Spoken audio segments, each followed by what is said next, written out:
It's a fact. Pot hurts. That's why we don't do pot. You just don't feel in control. You know you did something stupid, but you don't remember what. It just makes you lazy. You forget things. You really do. It's kind of scary, and you really feel alone. It's a fact. Pot hurts.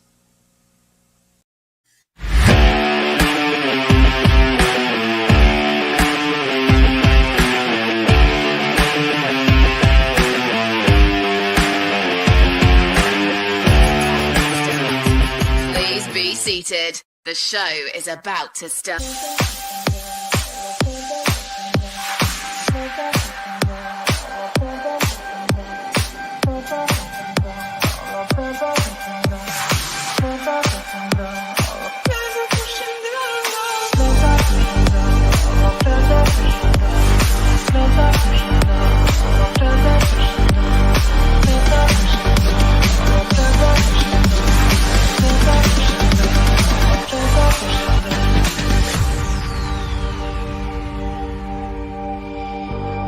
Distancing ourselves from the enemy. Think we've got a method of a remedy. It's hard at times, but we'll make it, yeah. Traveling on our own down the boulevard, surrounded by the shadows hiding in the dark. It's hard at times, but we fight it, yeah, we fight it, yeah. We don't believe in what we started. All our plans are crashing down. We gotta try to make it through this. It's too late to turn around. We don't believe in what we started. All our plans are crashing down. We gotta try to make it through this. It's too late to turn around.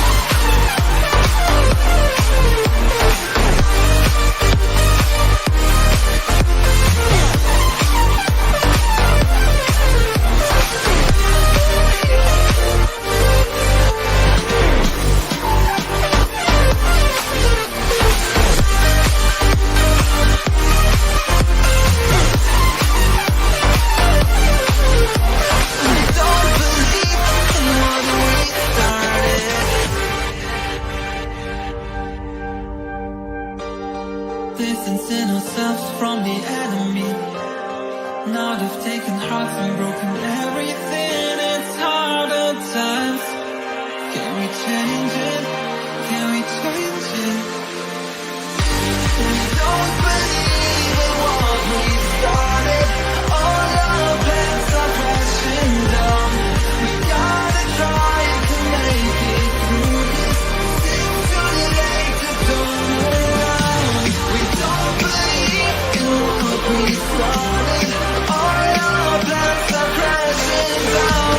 We gotta try to make it through this. It's too late to turn around.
Yes, I'm excited!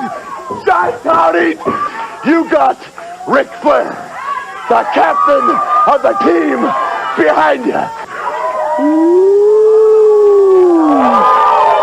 Learn to love it. Diamonds are forever.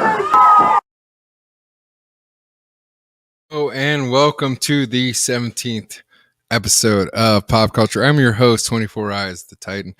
And with me, I have my beautiful co-host, Amanda B. How are you doing this evening, Amanda B? I am doing well. Surprisingly, we are at 17. Man, where's the time gone? Yeah, I know. It's we have been moving right along, and we've had a lot of amazing guests. I'm pretty excited about tonight. But I'll bring on our panelist because here's another cool cat. I'm glad he's here to add all the flavor to the panel. Eric the Guapo, how are you, sir? Hey, 24. I'm good. How you doing, Amanda? I'm doing well. Thank you for joining us. Yeah, thanks for having me on. So I have to say, I've been super excited about this for a good minute. This is one of my going to be one of my personal favorite episodes. I can already tell you.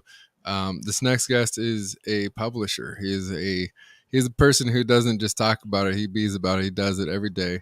He's been putting out books. His properties have gone many different directions.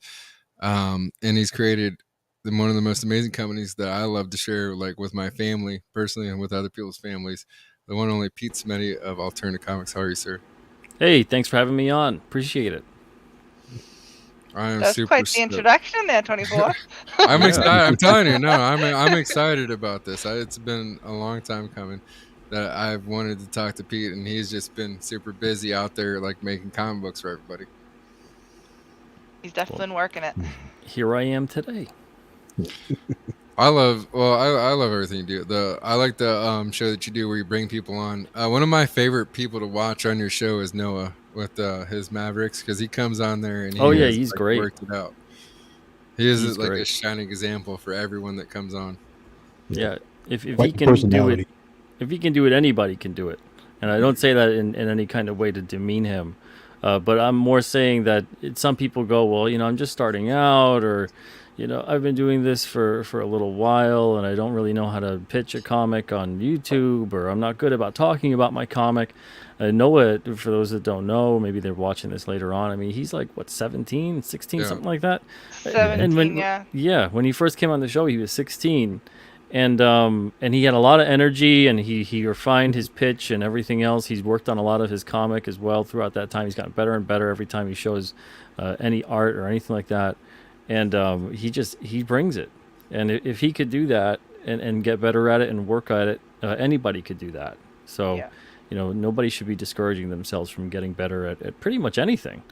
But I think he's pretty inspiring when it comes to seeing his energy level. He's a great example of growth. Yeah. Absolutely. I backed him. I didn't know about his first projects, but I did a little catch up. I was like, because he puts in the work. He really puts in so much work. I was like, you know what? You've convinced me, sir. Yeah, I don't know how he does it. I mean, I thought I was doing a lot of things at 17, and I don't know if I had that same work ethic that he had at 17. I had a pretty good one, but he's a whole other level. Yeah. So I can't wait to see where he's going to be 10 or so years from now. That's going to be fantastic. Well, this is a PopCULTure show, sir, and we like to start off the week like super positive. We like to celebrate birthdays. So this is this week's celebrity birthdays in PopCULTure. Somebody in here, it's your birthday. It's your birthday. Somebody in here, it's your birthday. It's your birthday. Somebody in here, it's your birthday. It's your birthday. Everybody move like it's your birthday. Birthday? Mama dance on your birthday. Mama gon' break it down on your birthday. Birthday? Birthday. Birthday? Birthday. Birthday? Birthday. Birthday? Birthday. Celebrate, girl, nobody can compare with ya. Birthday in January, so she a Aquarius. They say the pussy got miles like Darius, but she look better than most chicks in her area. Shawty don't want a lame, she only like G. Only fucking with the thugs and the white tees. Birthday February, sign Pisces. Into New Roll with Long Island iced tea. Then right after January and February was a girl who was an Aries who always be smoking berry. Hairstyle short, but her stuff so hairy. Ass so fat, earrings canary. Now break it down with your friends, you a Taurus. I heard you just fit to a Benz from a Taurus. I see balloons and the women looking gorgeous. Somebody get down for me when you hear the chorus. Somebody in here, it's your birthday. It's your birthday. Somebody in here, it's your birthday. It's your birthday. Somebody in here, it's your birthday. It's your birthday. Everybody move like it's your birthday. Birthday? Mama dance on your birthday. Mama gon' break it down on your birthday. Birthday? Birthday. Birthday? Birthday. Birthday? Birthday. Birthday? Birthday. She looks so good, she got me acting like a finna die. The type of chick Chick so thick she catch the other women now. Knew she was freaky when she said she was a Gemini. She wanna do something freaky with me, her friend and I. No, my speaking Spanish, I do not understand her, but I love the way she moving the fatty like she a dancer. Birthday in June, I'm trying to get cancer. Smoke up the room like I'm trying to get cancer. Shouty grown, now she so Leo. Only 19 on the Geo, like she 3-0. On the grind to be a big CEO. She the one taking me when I got to see my P.O. Her face is fine, but I gotta let her know. She so fly down south like where the birds go. That's the type of body your baller wanna splurge for. And she derp slow, cause she a Virgo. Somebody in here, it's your birthday. It's your birthday. Somebody in here, it's your birthday. It's your birthday. Somebody in here, it's your birthday. It's your birthday. Everybody move like it's your birthday. Birthday? Mama dance on your birthday. Mama gon' break it down on your birthday. Birthday? Birthday. What did you think about the birthdays this week? I thought there's a lot of great birthdays this week. There is. Who stood out to you? I love Robert Englund. And then today being Johnny Depp's birthday, tomorrow's my wife's birthday. Well, happy So birthday, anyway. it's a lot of great birthdays this week. Have you guys started watching or seen Stranger Things? We watched the first whatever couple of seasons. I haven't seen this one though. Okay, because Robert Englund is in the 4th season, this most current, I believe, from what I hear. I don't fully recognize him, but they say it's him. So I'm like, interesting to have him be, Wow, very guest nice. in it. Yep. It's good that they remembered him because they forgot about him when they did that Freddy Krueger movie. And they should have just got him instead of whoever it is that they got. Rorschach, right? They got Rorschach for that movie. Oh man, that was terrible. Like it was like there was just like a facial. It was just like something in your head was like there's something wrong with how this Freddy looks. He just doesn't look right, even with the makeup. Yeah, and then the personality too was just so off. It was like, do you guys understand why people like Freddy Krueger? No, they did not. It's hard to say, what they did and didn't understand at various points. I almost feel like that there was like a lot of shows where they just like tapped a vein and it was like accident, right? And they just wrote it out to the end, and then they were like, we're gonna try to recreate the same success with like an idea that didn't actually connect with society. Yeah. Speaking of the same kind of a thing, I loved Robert Englund too when he was on V, the TV movies and then the series too. At the same time, he's pretty much being Freddy Krueger, and then of course later on they remade V or whatever they did with that. It was horrible. But I'm not sure I'm familiar with that. What is that? V? Yeah. You remember the series from the 80s? They're like reptilian lizard people. It was fantastic. And then they did a revisit to it recently? Well, I think it's like 2011, 2012, if I'm remembering correctly. But it's not even the same. So bad. And the thing is that the 80s one, the TV movies they're pretty solid. The 80s series had kind of that 80s charm to it, but it still had heart. It's that unquantifiable thing. I almost feel like nowadays that I feel like with the 80s, like even if it was written badly, that like just because they had to do more practical effects on things, there was more work, and so it's just you just appreciate it more even if it's bad. Like there's just more effort. It just kind of seems like they have more fun when they were making. I don't know if they were, but it looked like they were.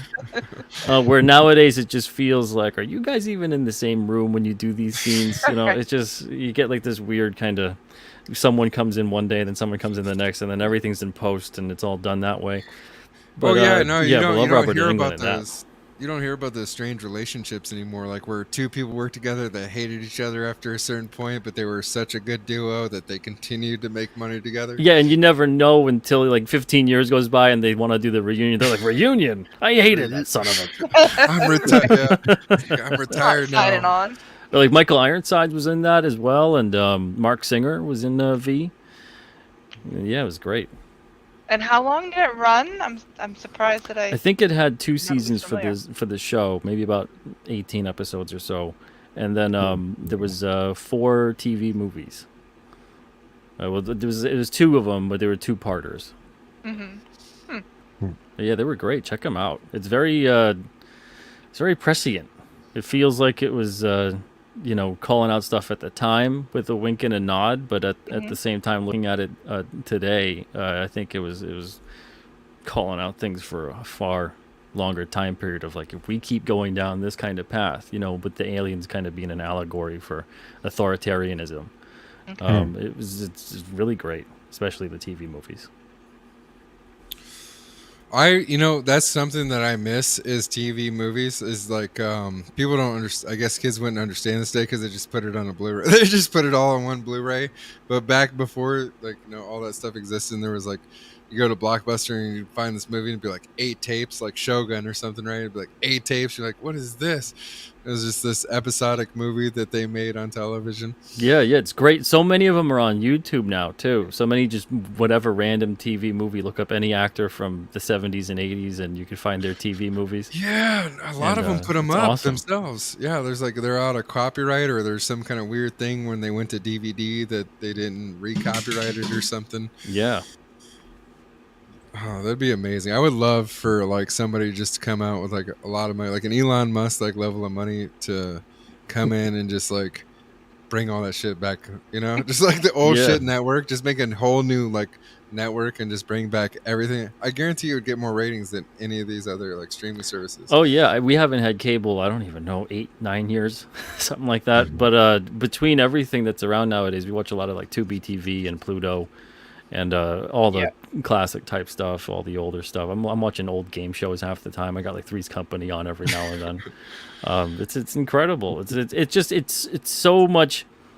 I don't know. There's so much more of a connection to a lot of the stories, and there's more universal themes to it. A lot of it, again, it seems like it had more heart. There was also more jokes. I mean, like cartoons for kids when we were children had references to things that were in movies and television that were 30 or plus years old. Like nowadays, they don't reference anything out of 30 seconds. Like if it's 30 seconds old, they're not referencing it on television. Like kids have no reason to look up something or understand any kind of like cultural reference anymore. Yeah, everything is also, it kind of feels like a weird inside joke, and you're on the outside all the time. So it's strange. I expect it to feel this way in about 40 years. I'm going to be 38 in a month, and I feel like the old man that's like, what's with these young people on the TV and they're saying things I don't really understand. Get them out of here. Yeah, no, I wanted to make it to 60 before I was feeling like that. Right. So it's internet strange. kind of speeds that up. Yeah. It's just funny though to think, even perspective wise, if you're talking about something from 1995 and you're talking about 30 years ago, you're talking about 1965, or whether it's music, comics, shows, whatever. But if you talk about something today in 2022 and you think about 30 years ago, nothing really feels like it changed that much. If you talk about even 20 years ago, specifically 2002 to now, but meanwhile, if you talk about 1990 to 1970, it's a totally different world. So it's a very interesting thing. It feels like we sped up real fast, and then we've just slowed down, grinding to a halt with many things, especially culturally. Do you think that, I bet people kind of felt like that when we went from horse and buggy, right? Because there were people who were born with horse and buggy and saw like the spaceship went to the moon. And then we kind of I think we felt like we stabilized there on technology. We weren't going too fast. And then all of a sudden the internet happened, and it was just like explosion from there. Oh, yeah. Absolutely. But with that, we like to talk about what happened this week in pop culture. So we're going to go through the week, and we're going to see up and down a couple of highlights that happened. Thankfully, this week, I had enough of the positives. Yeah, I had enough of the positives that we could avoid the downers, because there were some crazy downers this week. But this is not one of the murder shows, Pete. Sometimes, in pop culture, it's just a week of terribleness. Like everything that is popular that happened is terrible, but not this week. Not this week. This week, we're starting out on June 4th, and this week in pop culture. Miss Amanda B., can you tell us what happened? So in 1919, the U.S. Congress approved the 19th Amendment to the United States Constitution, which guaranteed voting for women, and sent it to individual states for ratification.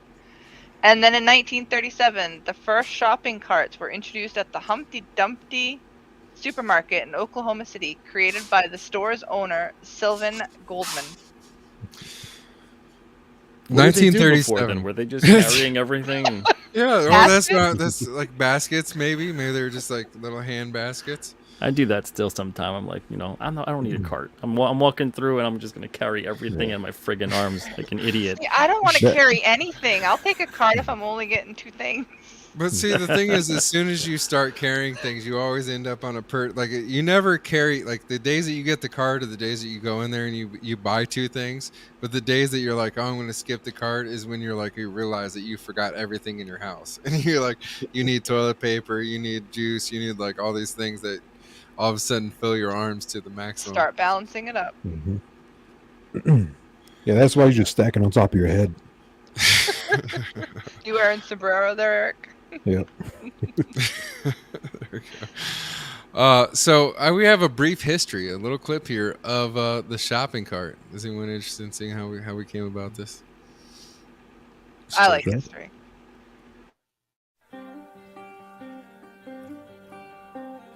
Not one to put all his eggs in one basket, Oklahoma entrepreneur Sylvan Goldman was always ahead of the curve. In 1920, he made a name for himself as president of Sun Grocery Company, a local chain.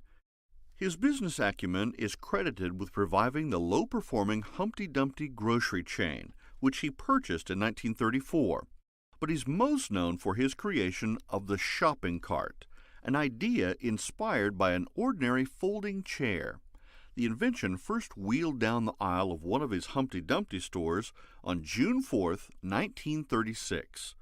Originally called the folding basket carrier, it was Sylvan's solution for shoppers, mostly women, who struggled to carry heavy groceries in small hand baskets. Sylvan's basket carrier not only made transport easier, but its double-decker design allowed more items to be purchased at once. It was a win-win. However, although practical, it took some prodding to get customers to actually use the carrier. Goldman basically hired models and actors to use carts in store to build interest. Before long, the shopping cart was a hit. Later in life, Sylvan Goldman's success continued in real estate development, as well as savings and loans. However, from grocery stores to department stores, and even the World Wide Web, it's through the shopping cart by which his legacy carries on. It's estimated.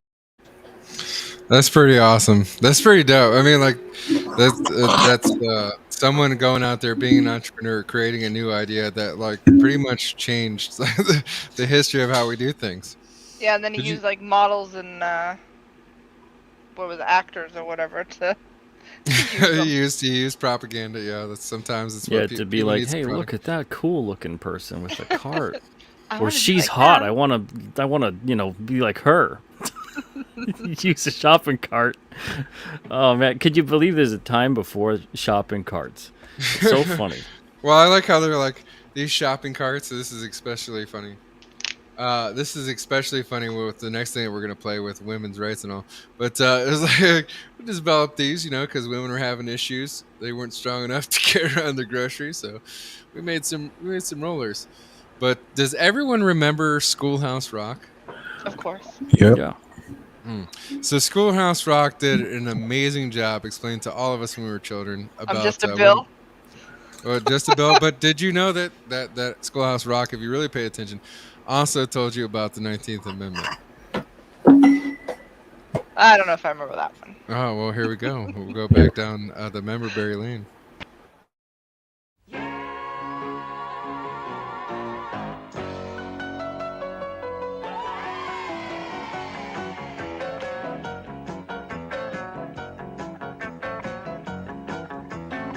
Now you have heard of women's rights and how we've tried to reach new heights. If we're all created equal, that's us too. Yeah, but you will probably not recall that it's not been too long at all since we even had the right to cast a vote. Well, sure, some men bow down and call dismissal. Yeah. Then it's hang the wash out and wash the dishes. But when the time rolled around to elect a president, what did they say, sister? What did they say? They said, see you later, alligator. And agitators, cause I'm going downtown to cast my vote for president. But we were suffering until suffering. Not a woman here could vote no matter what age. And the 19th Amendment struck down that restrictive rule. And now we pull down on the lever, cast our ballot, and we endeavor to improve our country, state, county, town, and school. What happened to that? What happened to things that were actually informational? Because they broke it down. They said state, county, and school. Like, we have the vote for all these things. Like, this is all the places we can affect things. When do we stop having useful PSAs? When the vote stopped mattering. I don't remember that song. I don't remember that one either. That must have been one of the more. I'd never seen. I'm gonna be honest with you. I'd never seen that one until I was literally just looking up the 19th Amendment. I was like, what video can I find? And then Schoolhouse Rock popped up, and I was like, oh yeah, this is perfect. Because like nobody's seen this before. I was like, out of all the things that they've shown us. But I love old PSAs. Period. Like PSAs are awesome, whether I agree with them or not. I just love PSA. I love the G.I. Joe ones. I love the little messages at the end of like He-Man and stuff. Those are great. Some of them were actually spot on and helpful, and I think kids actually got something great out of them. Some of them were a little over the top and kind of ridiculous. But yeah, but like the things on G.I. Joe, like your nose bleeding, like how to stop a nosebleed, that was actually kind of useful. Yeah. Like, when you were that age and you were gonna do something like that. Yeah, those are great. Well, June 5th, this week in pop culture. What happened, Miss Amanda B? In 1968, Robert E. Kennedy was shot and killed at the Ambassador Hotel in Los Angeles by Sharon, a Palestinian. And in 1977, the Apple II went on sale. Had to make sure that you knew what, where they were from. They used to, news used to be descriptive. Now it's just so non-descriptive. It's insanity. But the Kennedy thing, I have the other Kennedy. Like I'm a punk rock fan, and so there's like the Misfits album that has the famous picture of like the other Kennedy getting shot there in Texas.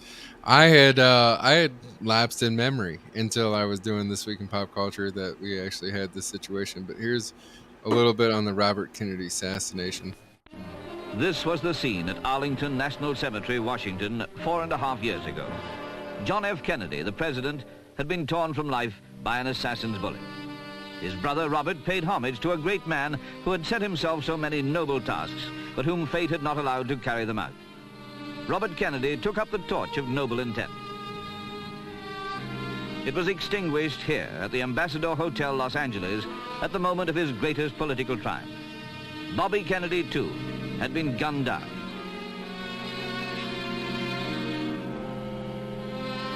For 25 hours, he clung to life at the Good Samaritan Hospital, a bullet lodged in his brain. Surgeons fought to save him. Waiting crowds prayed. Their prayers echoed throughout the United States, throughout the world. It was unbelievable that such a tragedy could happen twice in the same family. Jackie Kennedy, sister-in-law, widow of the late president, arrived to join the family's bedside vigil. She knew so well the horror of this moment.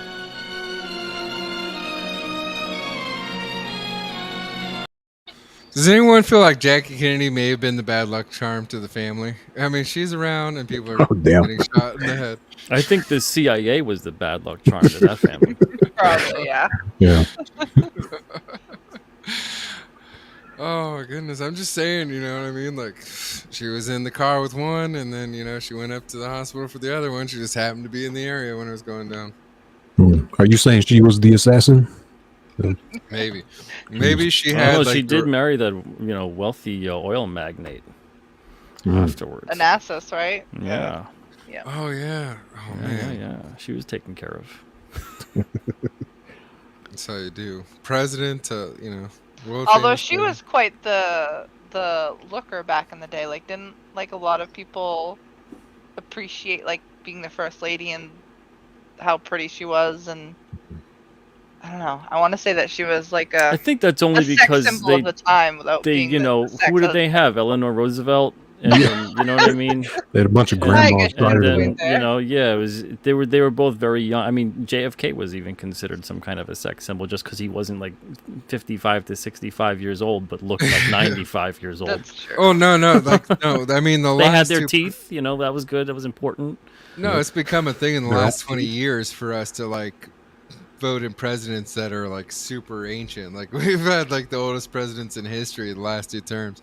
So it's, you know, like before that we were like somewhat reasonable. We're like, you don't have to be. Kennedy hit at a good time where, you know, he was a young guy in the age of TV, and that was kind of so popular, you know, so I'm pretty sure that probably helped him out. And then he was versing like Nixon, who was like sweating all over the place. He was all nervous during their debates on TV. Like Kennedy could have just sat there and just smiled, and he probably just won the the debate anyway. And the Kennedys, they're like tied to the mafia. I'm sure he had like there wasn't much pressure in a media circuit that was gonna like make him break as far as the things he had to do. And there's so much weird stuff with JFK. There's just a lot of stuff. There's a lot of stuff you could just do a whole deep dive. There's so much extraterrestrial type disclosure stuff, everything.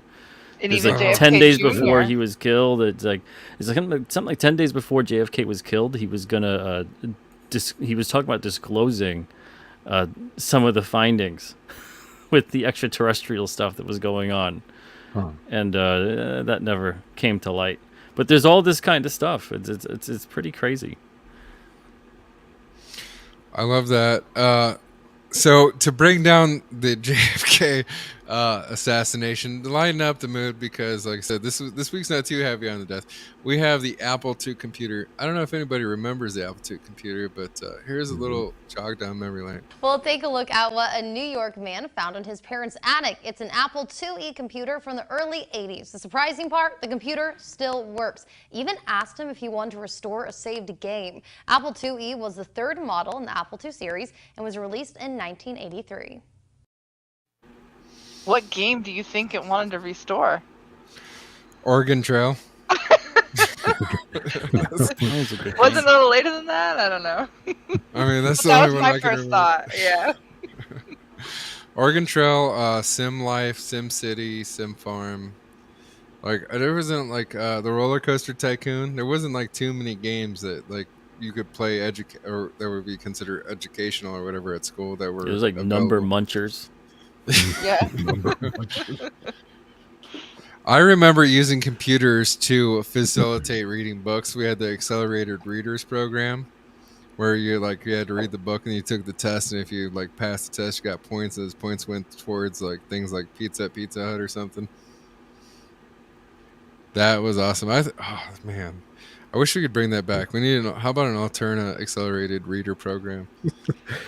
Yeah, Maybe sure. need to be closer. Have the pizza man buy Put the everyone comics in every school. The comics in every school, and pick up the comics. Finish if Scholastic will let us, If you finish the series, then you get like a free pizza coupon in the last issue. Absolutely, that sounds good. Not Pizza Hut though. That's crap. Local pizza place. Well, Pizza Hut. Oh yeah. Well, Pizza Hut was good when we were kids. Like, I mean, come on, like Land Before Time. Oh yeah, it was a lot of fun. That's for sure. I mean, they had those X-Men comics and everything. I got those when I was a kid. I thought that was great. I thought it was funny that Pizza Hut had a tie-in commercially with the Ninja Turtles movie. When in the Ninja Turtles movie, you see them getting Dominoes. I wonder, like Domino's, how'd you drop the ball on that? You guys were like, yeah, let's get in the movie, but we don't want to actually do any kind of co-sponsorship. But we don't want to. Yeah, we don't want to be the official sponsor. No, it's terrible. That is terrible.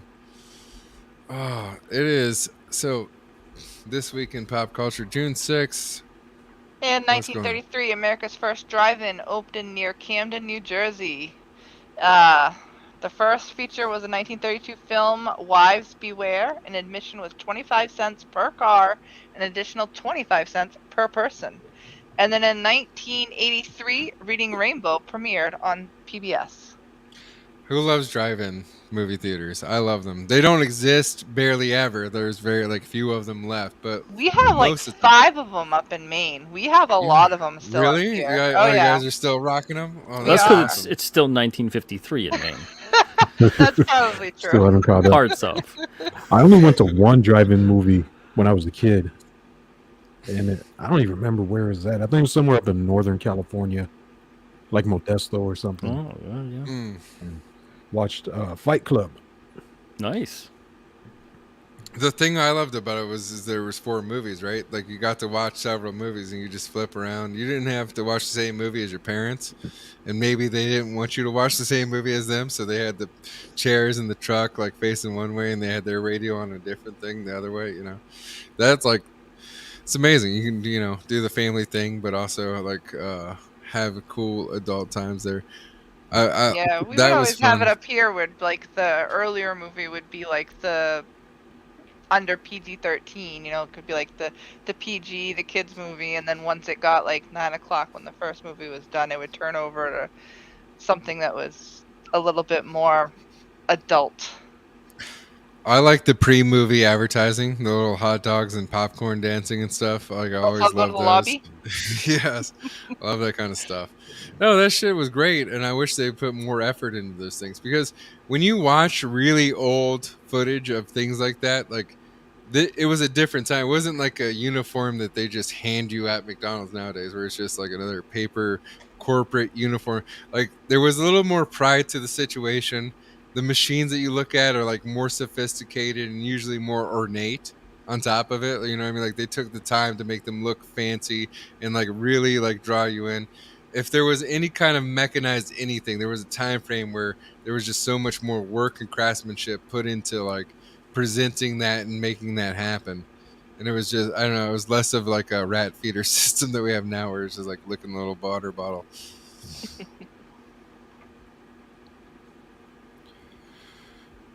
See, so this is the first, I have a clip here of the first drive-in theater here in New Jersey that sparked a trend across the nation. On June 6, 1933, the first drive-in movie theater opened in Camden, New Jersey. Drive-in movie theaters, originally known as park-in theaters, were invented by Richard Hollingshead. Hollingshead, a movie fan, was motivated by his mother's struggle to sit comfortably in a traditional movie theater seat.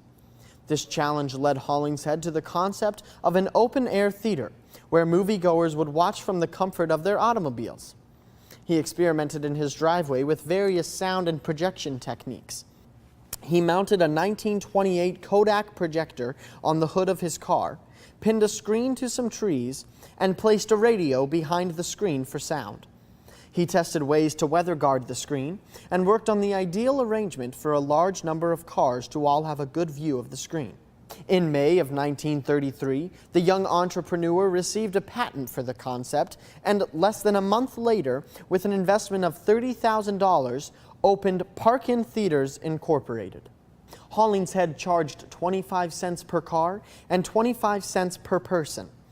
Advertised as entertainment for the whole family, the idea caught on, and new drive-ins began opening up all over the country, especially with the end of World War II, as Americans began their love affair with the automobile. By the mid-60s, there were over 4,000 theaters nationwide. One of the largest theaters was the all-weather drive-in of Copiague, New York, featuring 4,000 theaters, like drive-in theaters at their height in this nation. That's pretty awesome. I mean, there's 50 states, 4,000 theaters divided up amongst them. And like, they're probably just the 48 continent. I mean, that's a pretty amazing. That everywhere had a drive-in theater. It is kind of nice to sit in the comfort of your car too, though. Although now with the stadium seating, the stadium seating of the movie theaters, those are pretty sweet. Pete, have you thought about using Lamar Burton to, perhaps promote Alterna comics? No. I mean, Reading Rainbow was pretty freaking awesome. Is he still alive? He's still alive. Yeah, he is still alive. The only reason I know that he's still alive is because he said something really stupid about cancel culture just being consequences, and I was like, oh, okay. Why do all the fun people have to ruin themselves? Like, it's just like, why did we have to be in the era of children, right, that grew up with heroes or different people we admire that have to ruin themselves before they become old? Like, we can't even get to, like, they're not even in their 60s, but where you could just write it off as old age or some of the stuff that he has said over the past couple of years, I'm like, man, like, are you aware that you did Reading Rainbow? Yeah. Are you aware that you were on Star Trek? Or all these different things of all the different kinds of things he was involved in. I mean, being in Roots and all this other kind of stuff at that point in time. It's not the same. I know some people want to think it's still the same kind of world that it was 40, 50 years ago or whatever, but it's not. It's really not. And it's definitely not as bad in terms of people interacting with each other. It's like, get the hell off of Twitter for 5 minutes and just be in the real world, and you'll be like, oh, it's not quite as bad as I think it is, But yeah, some of the stuff I was like, man, like, way to kill my childhood with that. I loved Reading Rainbow. LeVar Burton was someone that I really thought was awesome when I was a kid. I did too. And, I wanted George to see when he got the eyes in the Star Trek movie. I was like, this is dope. He's got like super eagle eye. I was going with the whole thing. Like, I rode the whole ride through all the movies, everything that people didn't even like. I liked them still.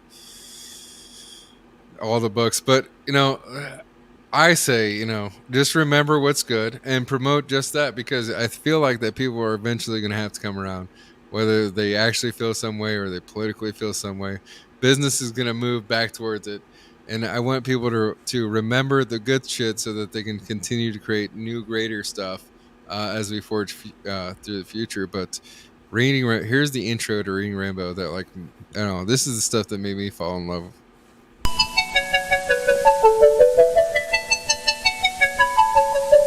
Butterfly in the sky, I can go twice as high. Take a look, it's in a book, a reading rainbow. I can go anywhere, friends to know and ways to grow, a reading rainbow. I can be anything. Take a look, it's in a book, a reading rainbow. A reading rainbow. A reading rainbow.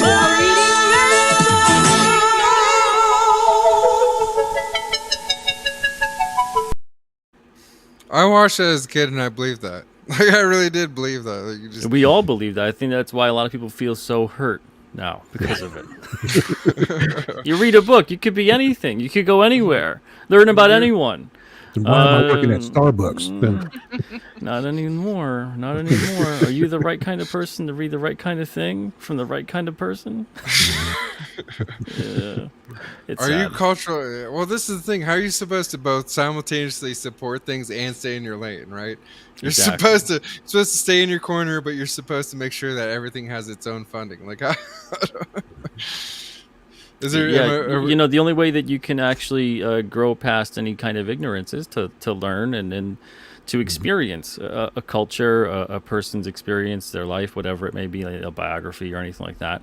But if it's a fictional work, especially fictional works can transcend so much, and they can take these bigger, larger than life epic themes, and you can still extrapolate something from it and create almost like a microcosm of it and boil it down into this tiny little thing that gives you perspective on maybe something that you're going through, someone that you've known, something in your life, whatever it may be.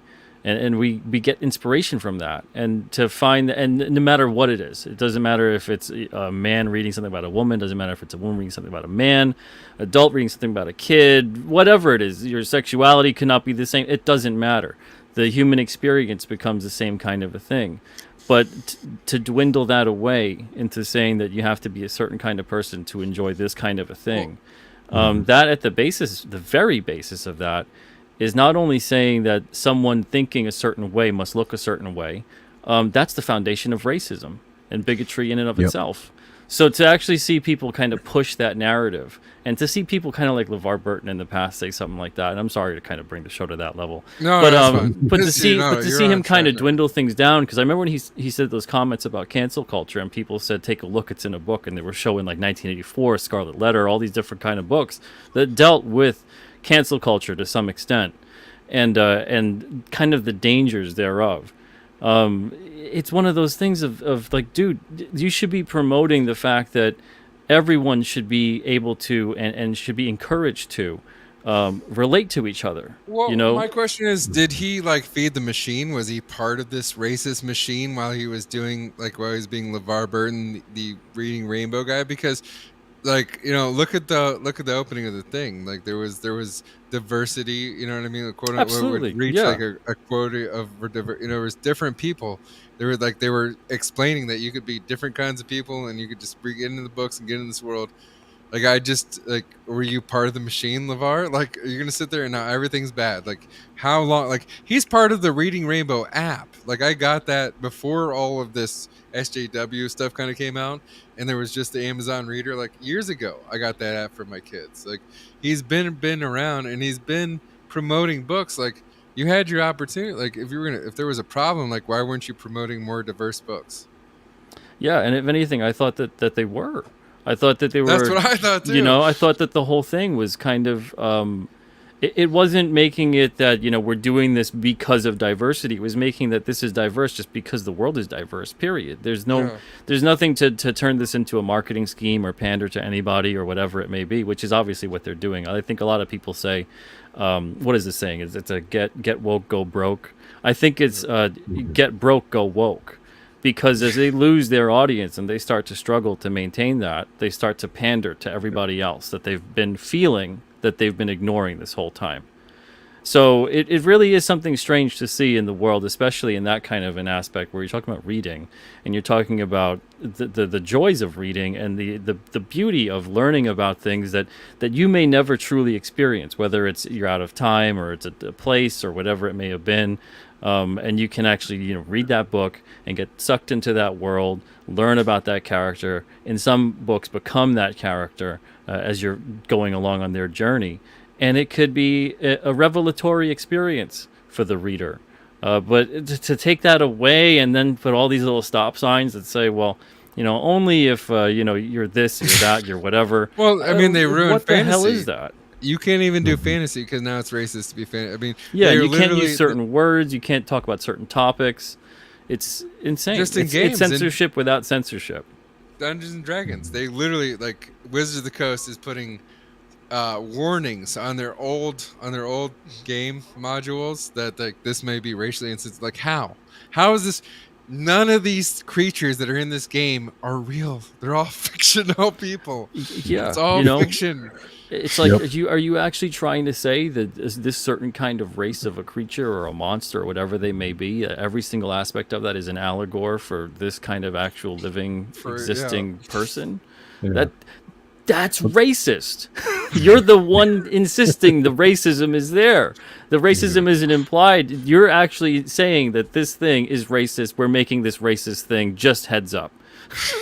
Because no one in their right, normal, rational mind will view it that way, other than someone who's a screaming, flaming racist.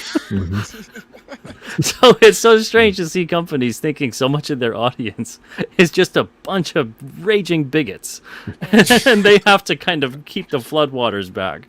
It's weird. We're living in like a world of reverse psychology where, we say that these things are racist, they're bad, we're doing them to protect you, and we're doing them because we care about your culture. And by doing so, we're going to make sure we eliminate your culture and nobody can learn about it, see you anywhere, or appreciate anything about it, because heaven forbid that they do, that becomes appropriation, and then that becomes...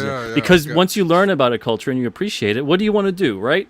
You want to start putting it and making it part of your culture, your life. You know, if you love Italian food, Mexican food, Chinese, whatever it is, you want to start making that at home. You want to start having it more. If you learn about certain cultures and you want to start incorporating some of those fashions or whatever it may be, or you learn about the culture just in general, and you're being very respectful, and you're like, wow, that speaks to me. I want to put that in my life. This is something we used to encourage. This is something that used to be beautiful about culture, is that we used to say, hey, the more the merrier.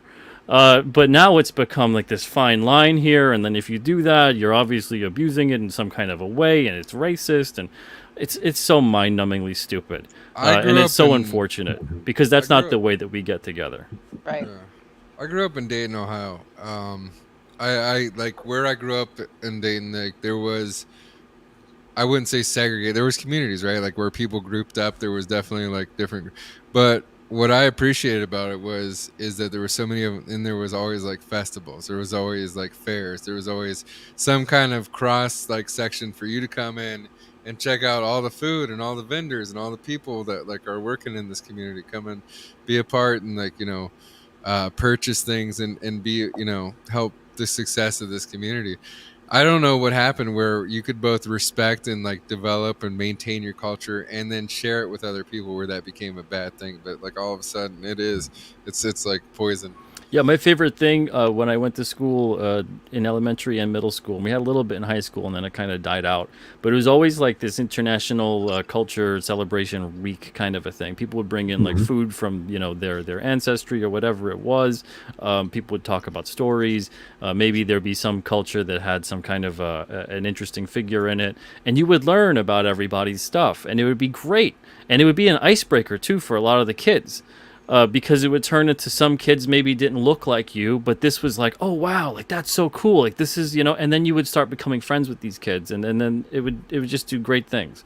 And even like in towns growing up, there would be like an international food festival, and you would see everybody go down there to enjoy that kind of a thing, and just learn about the businesses, learn about the traditions and the culture and the foods. And I mean, food for the longest time in human history was the way that you would make peace between warring nations, other than having your kids go sleep together and become united in marriage or whatever, forced marriage usually. It would be food that would be the peace bringer. Now all of a sudden it's thinking about it in terms of that before united cultures, united worlds, it made war go away. Now to say that this kind of stuff should be discouraged, well, the opposite now will start happening. You'll have cultures separate. You'll have people grow apart. You'll have war become more of a thing. You have separate graduations at universities. Yeah. It's just insanity. It's inherently against human nature. And I think that people are trying to instill this sort of a thing.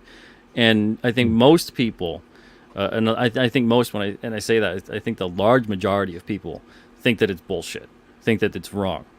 But unfortunately, the people in positions of power who make a shit ton of money from war and division and keeping people under their heel, they have found a way to manipulate certain things to make it look as if the numbers are in their favor. So it's really unfortunate, but at the same time, I still kind of have faith in humanity that when push comes to shove, if the line was ever there, people would say, no, enough is enough.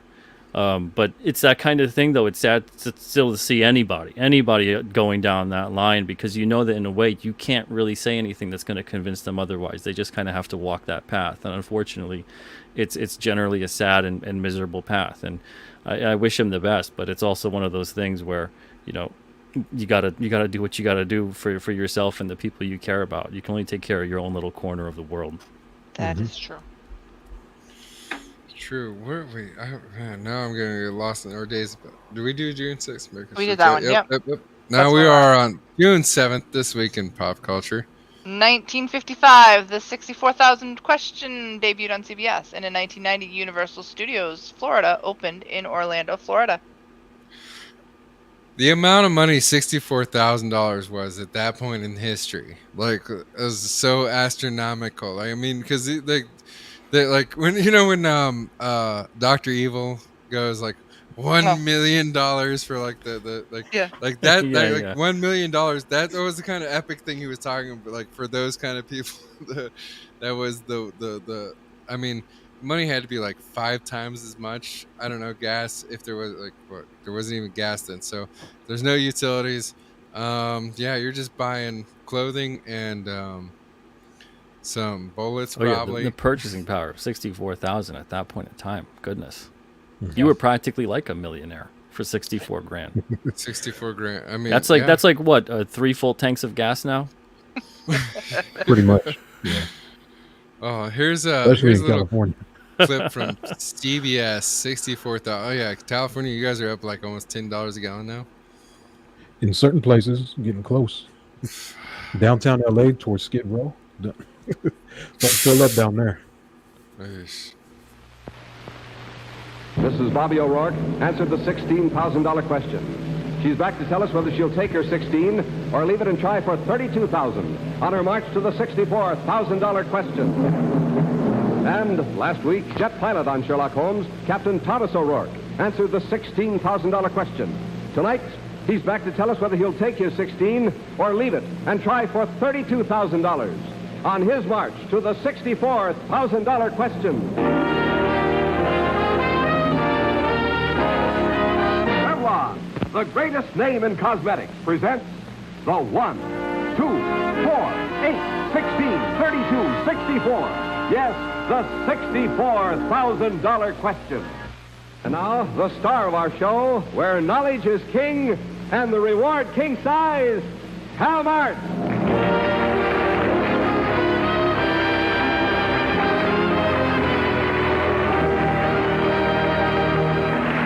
Thank you. Good evening, everyone. It's a very exciting evening here that we anticipate. It's our first anniversary on the air. Glad that you could join us. Let's get the show started. Bill, who is Revlon's first guest? Well, Hal, our... Revlon, I love that. I love how they had the sponsors back then. I love that it's Revlon. 64,000 question. Like to put that in perspective, like 1956. My grandfather, was a World War II vet, and when he got back in Dayton, Ohio, right by the Wright Pat Air Force Base, he bought like 4 houses on that block, and each one of those houses were like $10,000. I think his car might have been $2,500 completely paid off from the lot. And I think when he was in the Army, he was making something like $17 a week or something. Like, money's so not the same, yeah. Yeah. Oh, it's so crazy. I wish we could get somewhere anywhere near where our money was anywhere near worth that kind of thing. Yeah, we'd probably have to disband the Federal Reserve first. Figure something else out. Yeah. Make lobbying illegal again. Yep. I mean, I feel like we could take some major power back if we just invaded Canada and Mexico and just made them all America. Yeah, Canada doesn't have guns anymore, so. I mean, there's only 40,000 Canadians. There is or 20, what is it? Like California has double the amount of population as all of Canada, so. Now, wait a second, Eric. I remember hearing that, but I didn't actually read the article. Now, is it that they can't buy, but they did not take away what was already there, right? What is that? Yeah, I think they can't buy, trade, or sell. Okay. Yeah, that means you have what you have. I heard something too about I think it was like 2030 was when they wanted to start making combustion engines illegal as well for cars.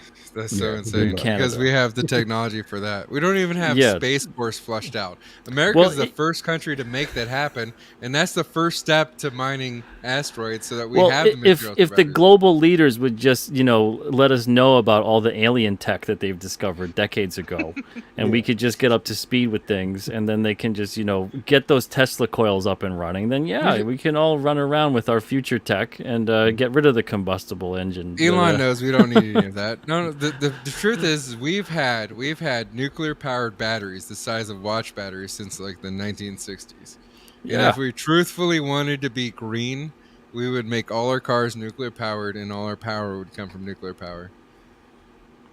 Well, I mean, they've had even ways to do very simple things in terms of just modification. You're talking about like even biodiesel. You heard about that for so long, and then they didn't do anything about that. We see all these different federal cars, even thinking on the level of make all the mail trucks a hybrid vehicle.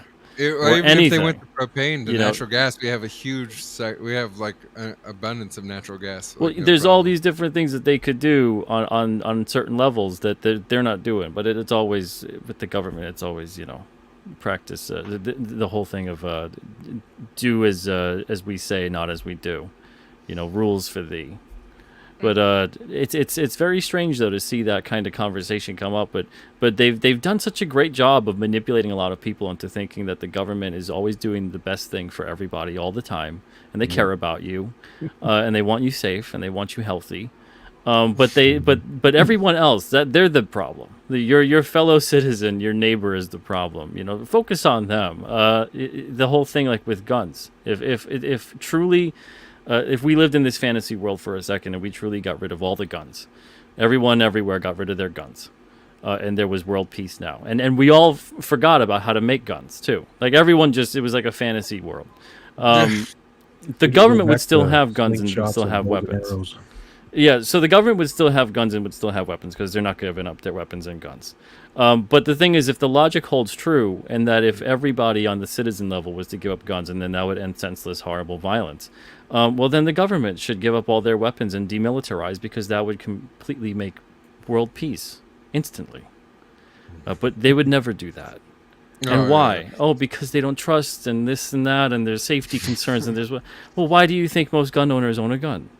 So it's that kind of a thing where, people are losing sight of the fact of, instead of screaming to the governments to defund and de-weaponize on such a massively, increasingly crazy level, where trillions of dollars go to like these black budget type projects every single year, you're talking about, your neighbor next door or whoever, who you probably don't even know has a gun because they've been a responsible gun owner the whole time. They should get rid of their gun. They're the problem.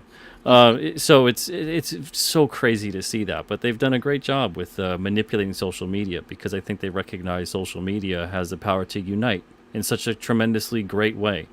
It has the ability to say it could. Something and for like that, a brief moment, it did. There was a moment in time where Twitter was fun, where the world was kind of united in stupid, just this bar room called Twitter. And then it looks like they understood, oh, wait, if they all start talking, and then they start talking even globally, how are we going to get them to go to war with each other? How are we going to get them to hate each other? You go, wait, I can't. This person's great. We get along. I don't care if they live across the world. I like these people. If all of a sudden you have all these barriers broken down, you can't get people to hate each other. So you got to find a new way to constantly divide people up so they can actually be angry, miserable, hate each other, blame each other for everything, and constantly deflect and distract from who's actually causing all of it, which is usually those in power within the system of government, especially nowadays where it's such a global type government. Oh, God. Talking about government and Universal. I'm sorry, Studio. You probably expected a really light conversation from a comic book guy who's just like, hey, man. Hey, I would say right now, if you check out the rest of this channel, this is an absolute trash fire. There is no rules on the Outcast Owls network, so feel free to express yourself however, but just for a universal feel, something that made us universally feel good for a moment in time was Universal Studios Florida. I don't know if you ever had the pleasure, but I did get to go to Hollywood Horror Nights there. Have you ever? Oh no, was it good? Yeah, it was pretty cool. Like, it was because it was like the 2000s, so we had like Desperado had happened. So we had like the vampire chicks like right in the beginning, the half snake vampire chick thing that they're doing now. Yeah. So that was dope. There was I think they made like 9 different like haunted houses. I found out what was a sign for my first wife. I should have known then to like not marry her. But when I was dating my first wife, we were going through the haunted house, and like one of the chainsaw guys, started ripping off or whatever as we were leaving, and she left me like she booked it. She left me like 30 feet and then like just gone. I was like, oh, I should have known. Like, yeah, you're just gonna. Well, at least she didn't push you to him. Here, no, she just left me unaware. Just like, completely didn't scream, didn't say anything, didn't just booked it. Like, just was like 50 feet in front of me. Yeah, it's like a metaphor. Yeah, no, I should have known.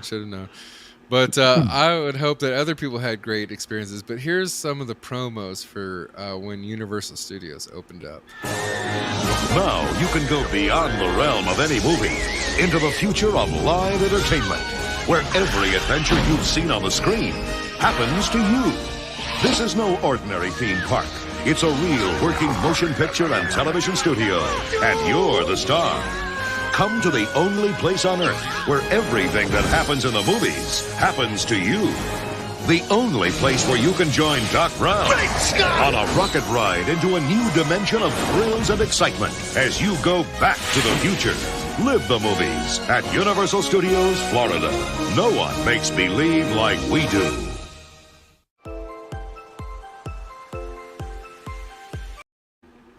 No one makes believe like we do. Like, how awesome was that? Like, that was completely what we wanted as kids. Like, the sons of bitches had us hooked. When did they lose the math? Like, that's what I don't understand. Like, you knew how to like dope us up, and we were all like the dopamine was going, and at some point it's just like fuck, they quit it. They quit the magic like formula. I think. mean, Are you asking it genuinely? No. I'm confused. No, I know when it happened, but like I'm confused on how it happened because we had so much good momentum. You know what I mean? Like we were doing things, we were forging things. Like Lord of the Rings became like a world property. You know what I mean? Like a book that was like cool for some nerds became like something that was like universal. Like we were on this path of making all these things. Like the nerd kids were like to making things that we wanted to see it like in an epic version, like, and they could have been done so well, and everything, all the bones was there. It wasn't even like you needed to have the right director or the right writer. Like all you needed was a competent director and a competent like screenwriter to adapt what had already been written by geniuses like decades before and been proven like over and over by sales and numbers and by the discovery of the project. Like, yeah, I think it's once if you notice, once reality TV took over. So once we had like the writer strike at a certain point where, and they kind of demanded that everyone, especially in television shows, would follow the script to a T. It kind of gave them like these godlike powers. They didn't want actors anymore kind of improvising on something or building up on a line or whatever it may be. It's when you kind of notice like on Saturday Night Live, they just keep on always looking right at the cue card. Oh, God, they don't play to the audience and push a scene, which is what makes it funny. You get this certain point in entertainment where all of a sudden narcissism is worshipped more than ever before. So now that becomes reflected in the storytelling. So it becomes reflected in the experience as well. And we see that nowadays where everything is reflected upon, if it's not for me, it's not representing me. Everything is about me. It's not about the experience of what's happening in the story and then put yourself in that experience, that escapist quality, which is what makes entertainment entertaining. So once that shift had occurred, you start getting this stuff. You start getting this breakdown in imagination. You start getting this breakdown in the experience of the user, the audience, actually seeking something past themselves. Everything is just, no, it must relate to me. I must know what this experience is, and it must be for me. But the thing is that on a marketing level, that's poison, because you can't possibly make something that will then relate to everybody specifically in a certain way. You can't make everything to this lowest common denominator that relates to everyone. You water it down, now it's nothing. You made it for everyone, now it's for no one. So it turns into this big gobbledygook mess of, it's there, it looks nice maybe, but there's nothing beneath that. It's all superficial. And so I think we've seen a lot of that in the past 15, 20 years or so, that trend towards it. I think we've seen a lot of it in the past 5 to 10 years more than before. But that's certainly what it feels everything like. feels hollow. Everything feels hollow. And I just like at a certain point, I'm like, I know that they were selling us a bill of goods on certain things. And I know that like, you grow up and you learn certain things about actors or movie stars, or like if you're a professional wrestling fan or whatever, you learn things like behind the scenes. But like, it was always like, they used to try to keep at least a mask on. Like they at least tried to pretend, and I felt like there was an agreement. Like they understood what was necessary to entertain us while they were doing whatever.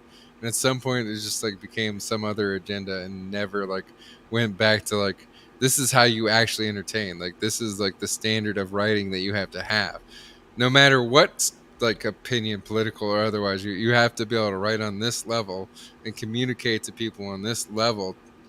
And it's like been diffused, I guess. Oh yeah, I mean, well, you talk about like Hollywood. The head of SAG was what, Ronald Reagan, and then he was governor of California, and then he was president, and he was kind of like rubbing elbows with all the movie stars. He was like Hollywood's president, and he's a Republican. It's that kind of thing where what happened at some point in time where a lot of these guys all of a sudden decided there were always constantly lines to be drawn. It's a very strange thing, but as far as the escapist quality in entertainment goes, it really does. It has this weird reflection upon wanting to feed narcissistic behavior, as opposed to wanting to give you an experience that transcends you or makes you maybe question even some of the things that you've thought about before, and grow. That's how you grow.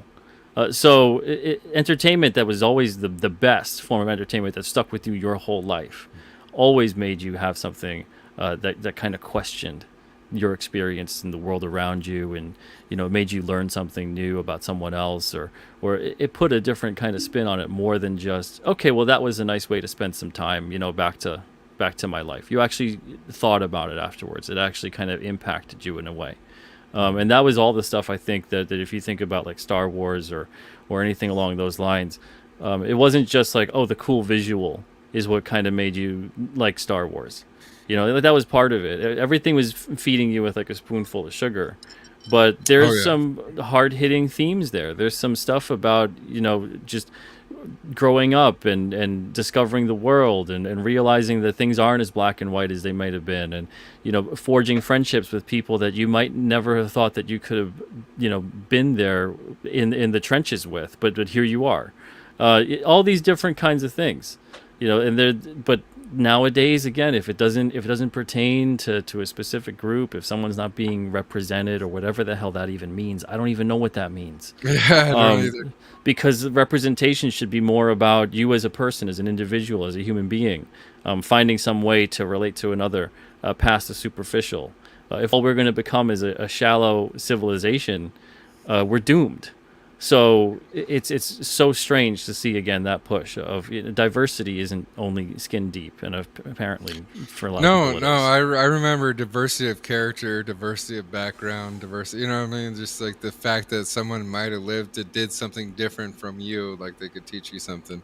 Yeah. Like no matter if they were the same, I don't know, same color, same whatever it is that you want to use as delineation. Yeah, no, that was the great aspect of all that kind of stuff, and it still exists. It's not being pushed in the entertainment that we see as much as it used to be, and I think even you can see that narcissism play out when we see superhero movies. So you see superhero movies of today on the poster, and even in the movie a lot of the time, they won't even have a mask on. They won't even have they'll be out and about. It's just the actor, essentially. But meanwhile, when you look at the posters from superhero movies that came out the first time around, the Superman movie is pretty much the symbol, and it's like flying to the clouds. So the Batman movie was just the symbol. Yeah. Even other movies like even like Batman Begins, something that's a little bit sooner, or the Raimi Spider-Man films. He's in costume. There's one shot of Peter Parker where he has his mask and he's looking out over the city, but you still don't see his face. You see the back of his head. So all of it has become this weird play on narcissism, and even it affects it in the actors, because the whole thing of with it's not that the actors are necessarily narcissistic, even though many are, but it just that's how it goes. But you want the audience to reflect themselves into the actor being seen and say, oh, okay, it's good to be that way. So when they see that, they want to emulate it. So if they see the superheroes always out and about and they got their mask off and the identity doesn't matter anymore and all this other stuff that's so inherent to superheroes, the audience is just, oh, okay, yeah, well, that's good. They're super proud of just being out and about, and I should be that way too. And it all kind of feeds into this weird thing. There's like a weird breakdown. It's even it's like all this stuff has broke down, like structure of writing, like the plot lines, everything. Like everything's been reduced to its most simplest form at this point, and it's sad. It's sad to see, because like I felt like I don't know. I felt like more people like in my time frame, like going to high school and stuff, just had more cultural references. Like I work with people, that are in their early 20s, and I cannot reference like 90% of the stuff. Now I get like there's some things that are going to be older, like too old, there's 10 year time, like difference there, but like Jesus, I mean, like within 10 years though, like I know as a kid that cartoons and things that I was watching reference shows that were sometimes 30 or even 50 years old, like almost back to like the 1920s kind of like thing. So it doesn't even make sense to me today that like they just we don't have any kind of ties to anything. Like I don't see how anything's entertaining. It's just a flash in the pan, there's nothing, like no connective tissue, nothing to make you want to like get into it or bite into the material. This just, I don't know, it's very vapid. Yeah, no, it's 100% true. There's so much stuff that it's on that shallow level. You know, once you have this kind of superficial shallowness kind of pervade a lot of different things, it kind of eats away like a cancer into everything else. And then before you know it, like that's a way you can describe literally anything, is that it just feels shallow. It feels empty. It feels like it's just about the surface. And it's unfortunate because the best stuff that makes you grow is stuff that makes you question everything. Yeah, well, that's the thing, right? Like, I've waited forever for Ghostbusters. What's sad to me is that, like, the thing that I have to boost, like, that I do need to put my money towards is the Ghostbusters movie because I want them to make more. Like, I want them to keep going that direction as opposed to the other direction. Because that movie, like, even though I know it wasn't, and not even saying that the first movies were written perfectly, but that movie by no means was written any kind of perfectly if you were, like, a hardcore fan. But it hit the nostalgia button.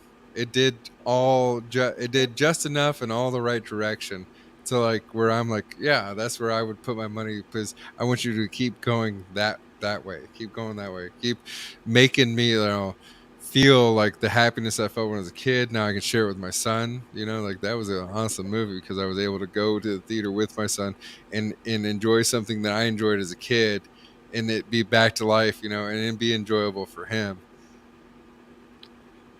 Just, oh God, I wish they would happen more. I wish they would do that more. But in the case that they don't, I like to look up all the old great stuff. So this week in pop culture, June 8th. In 1949, George Orwell's 1984 was published. In 1990, Charles Freeman, the owner of EC Records store in Fort Lauderdale, Florida, was charged with illegally selling the legally obscene Two Lives crew As Nasty as They Wanna Be to an undercover officer. Isn't that insane that we had censored albums, like censored albums to the point where you couldn't sell them? Mm-hmm. You couldn't sell CDs in America. Yeah. Oh my goodness. Oh, and it's like, but now we're on the opposite tip. It doesn't even make sense. Okay, so we got a clip for all of this. Let's start. I think we'll go a little more positive on this day. On this day in 1949, George Orwell's critically acclaimed novel, 1984, was published. The narrative is set in a dystopian future Great Britain known as Airstrip 1. A book written far beyond its time, 1984 touches on themes relevant today, including omnipresent government surveillance of the public and manipulation of citizens. The government in this novel is controlled by a small elite group designed to keep down individualism. Orwell's novel is still a warning for those today who see their civil liberties being eroded.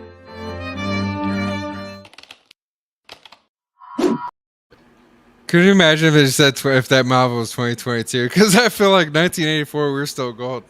I was still watching like reruns of G.I. Joe and He-Man when 1984 came. Like that was still good. It was the 2020s when shit got bad. Well, 2022 is Soylent Green, right? Yeah, right. Oh God. Is that when that took place? Yeah. Terrible. It's people. Yeah.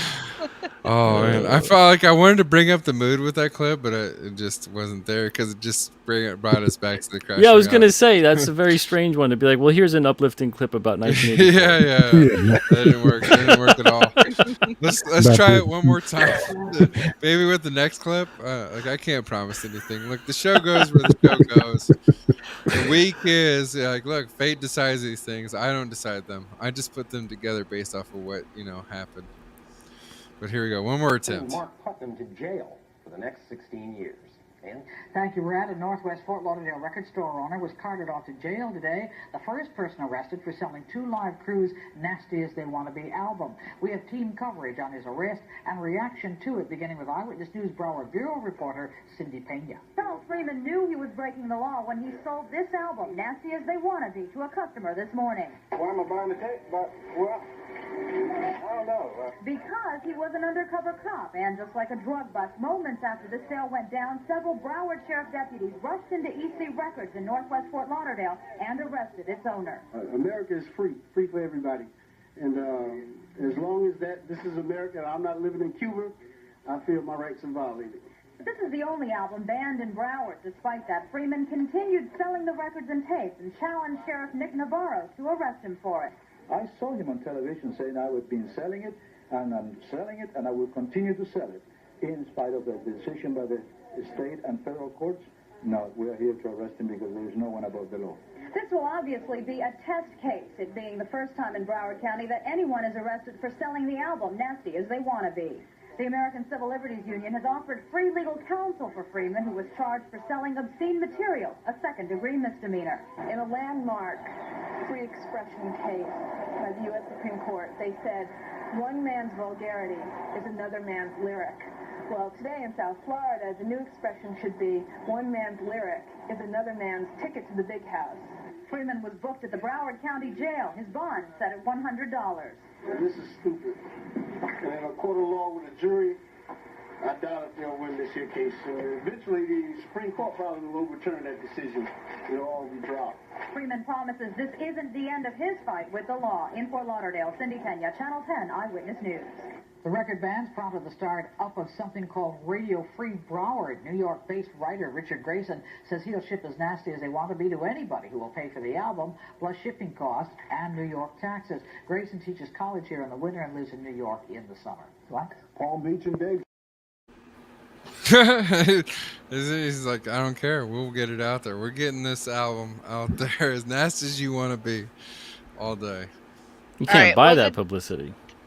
Was it just me, or was the first lady? She reminded me of Mama's Family. It was like Vicki Lawrence played Mama's Family. Like that's who she was reminding me of.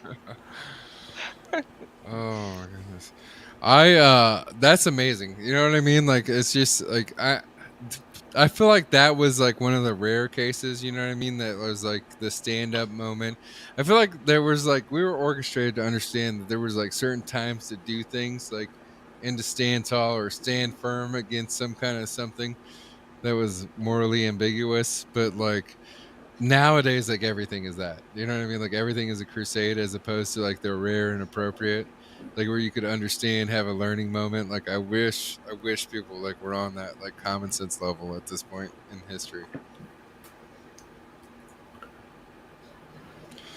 But let's see if we maybe maybe the first vending machine. I don't know. June 9th, this week in pop culture. Maybe we can bring up the mood just a little bit with this day. Alright, in 1902, Horn and Haddart opened first restaurant with vending machine service at the Automat Restaurant at 818 Chestnut Street in Philadelphia, Pennsylvania. And in 1993, Hollywood Madam Heidi Fleiss was arrested. And can you believe, you wouldn't believe how difficult it is depending on the news cycles for somebody to find things about them. So Heidi Fleiss's like entire library of like original arrests, like downloads on YouTube have pretty much been wiped or like just like they're like 20 pages back because of silly things like her bird getting shot in Nevada or getting arrested for like another crime in another state. Like this woman has like since that happened, it hasn't stopped. It has not stopped. She has like continued on her path of terror. But here's her, the firm Hollywood Madam, moving away because someone shot one of her prize parents. Well, the woman dubbed the Hollywood Madam is moving to Missouri. So Heidi Fleiss, who was accused back in the mid-1990s of running a Los Angeles prostitution ring, she says she's moving out of southern Nevada after someone shot one of her cherished pet parrots with a pellet gun just before Christmas. She says she plans on relocating along with her exotic bird collection to a property in the Ozarks by the end of February. So be seeing her around soon. I missed that headline. I was not aware of that one. That's what I'm saying. Like it doesn't even make sense sometimes. Like what's going on in the history. Like it's just going on. It's just going down. Was that? I think that was the last day, wasn't it? I believe that was yeah, I think that is right. That was the last day. Okay, so then we have one more clip here. We'll play this, and then we'll go to our break. The scene I had in my mind was not that scene. Okay. Mark Putnam to jail. Sorry. Okay, so Sopranos. Yep. So like everybody, you know, they're like it just blacked out or whatever. Here's your official answer to like what it would have happened to Sopranos had they just not cut it there. The scene I had in my mind was not that scene. Okay. Nor did I think of cutting to black. I had a scene in which Tony comes back from a meeting in New York in his car. You know, at the beginning of every show, he came from New York into New Jersey. Mm-hmm. And the last scene was going to be him coming from New Jersey back into New York for a meeting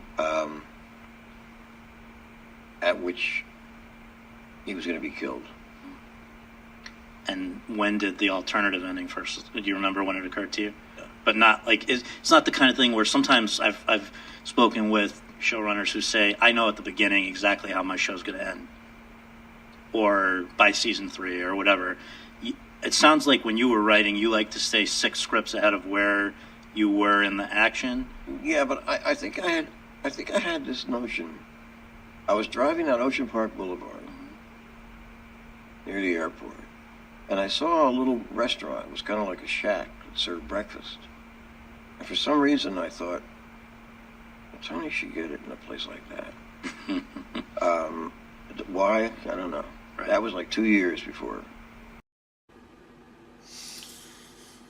There we go. Now we know what happened.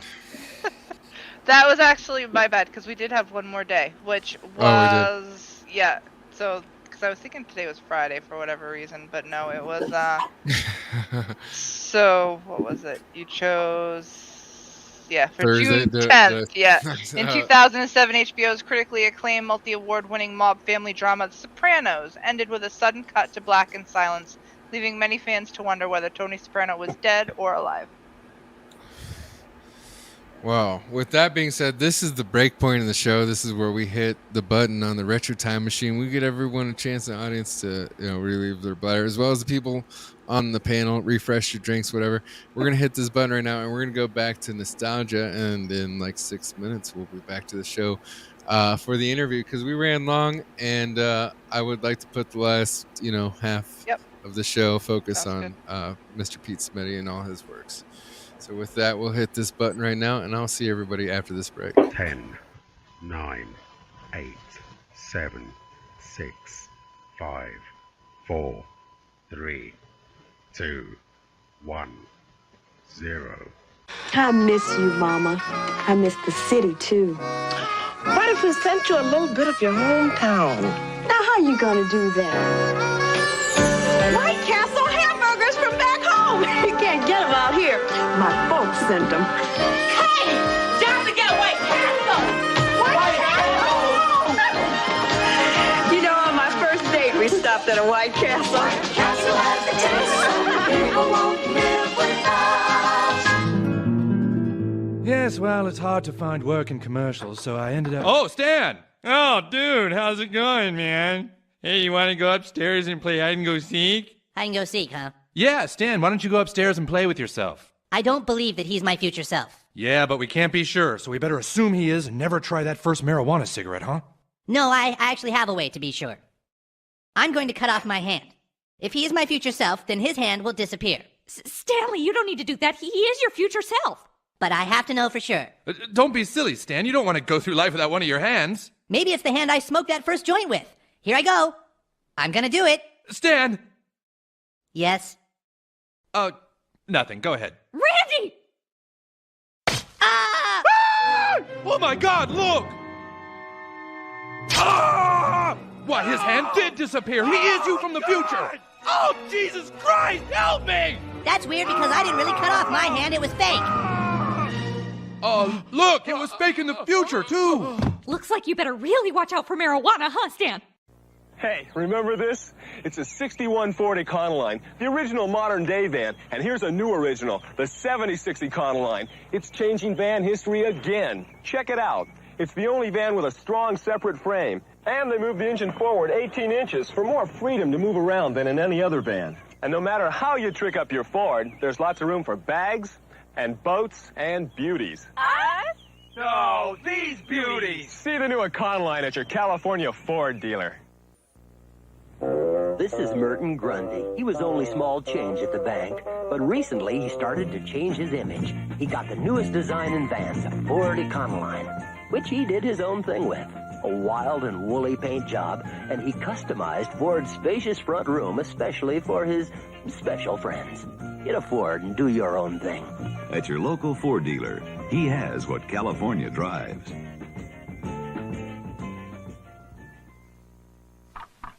Tim? Why can't you do your work while you're at work? There isn't time. I have to go to meetings. Apologizing for being late because I've been kept at the previous meeting, and leaving early, making arrangements to meet again to finish the meeting in order to get to the next meeting. This goes on till I leave work, when I can at long last start work. Done nearly 4 hours today. Do you think it would make things easier if I came and slept at the office? Why don't you come and sleep at the meetings? Everyone else does. You know, this was me 5 years ago, and it's still me. Because I confess I'm a waistline watcher from way back. Well, that's enough for today. Now for a lively lift. Ice-cold Coca-Cola. There's no waistline worry with Coke, you know. Actually, this individual-sized bottle has no more calories than half a grapefruit.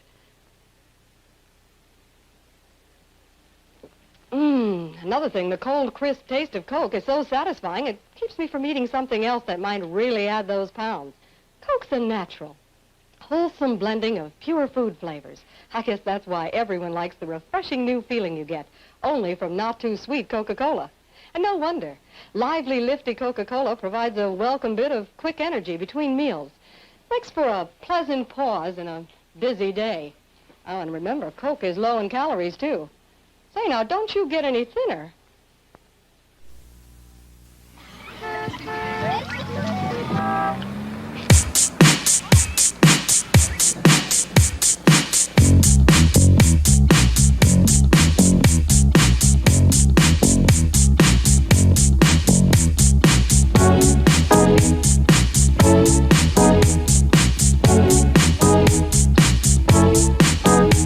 You're a whole new generation. You're dancing through the day. You're grabbing for the magic on the run. You're a whole new generation. You're loving what they do. I put a Pepsi in the motion, but that choice is up to you. Hey, you're the Pepsi generation. Girls are down and taste the thrill of the day and feel the Pepsi way. Taste the thrill of the day and feel the Pepsi way.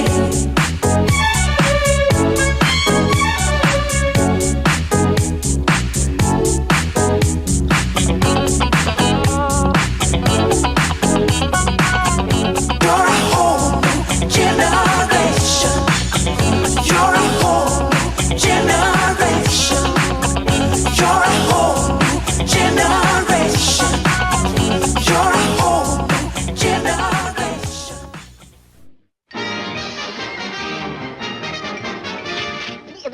That's all, folks. I am part of the Pepsi generation. I was bought and sold. Michael Jackson did an amazing job marketing for Pepsi when I was a child. I was all pro Pepsi. I was never a Coke fan. Just stating that out front. I was more of a Mr. Pibb guy. Mr. Pibb? Yeah. Mr. Pibb might be owned by one of the bigger companies now. By this point, they're probably conglomerated into some amalgamation of something. But with that, what's not conglomerated? What is fresh to the scene? What's been around for a long time, established and continuing to make comics great again? Alterna Comics. And Mr. Pete Simeti, you are the founder, creator. You're the man behind Alterna, and you are the man that's making that happen. Can you tell us about yourself and about what you do, sir? Well, I'm the publisher, founder of Alterna Comics. Like you said, we've been around for 16 years now, and we specialize in putting out creator-owned comic books. So the creators that make their comics own 100% their IP, as opposed to some of the more mainstream companies that you work for them. You don't really own anything that has to do with the characters you create.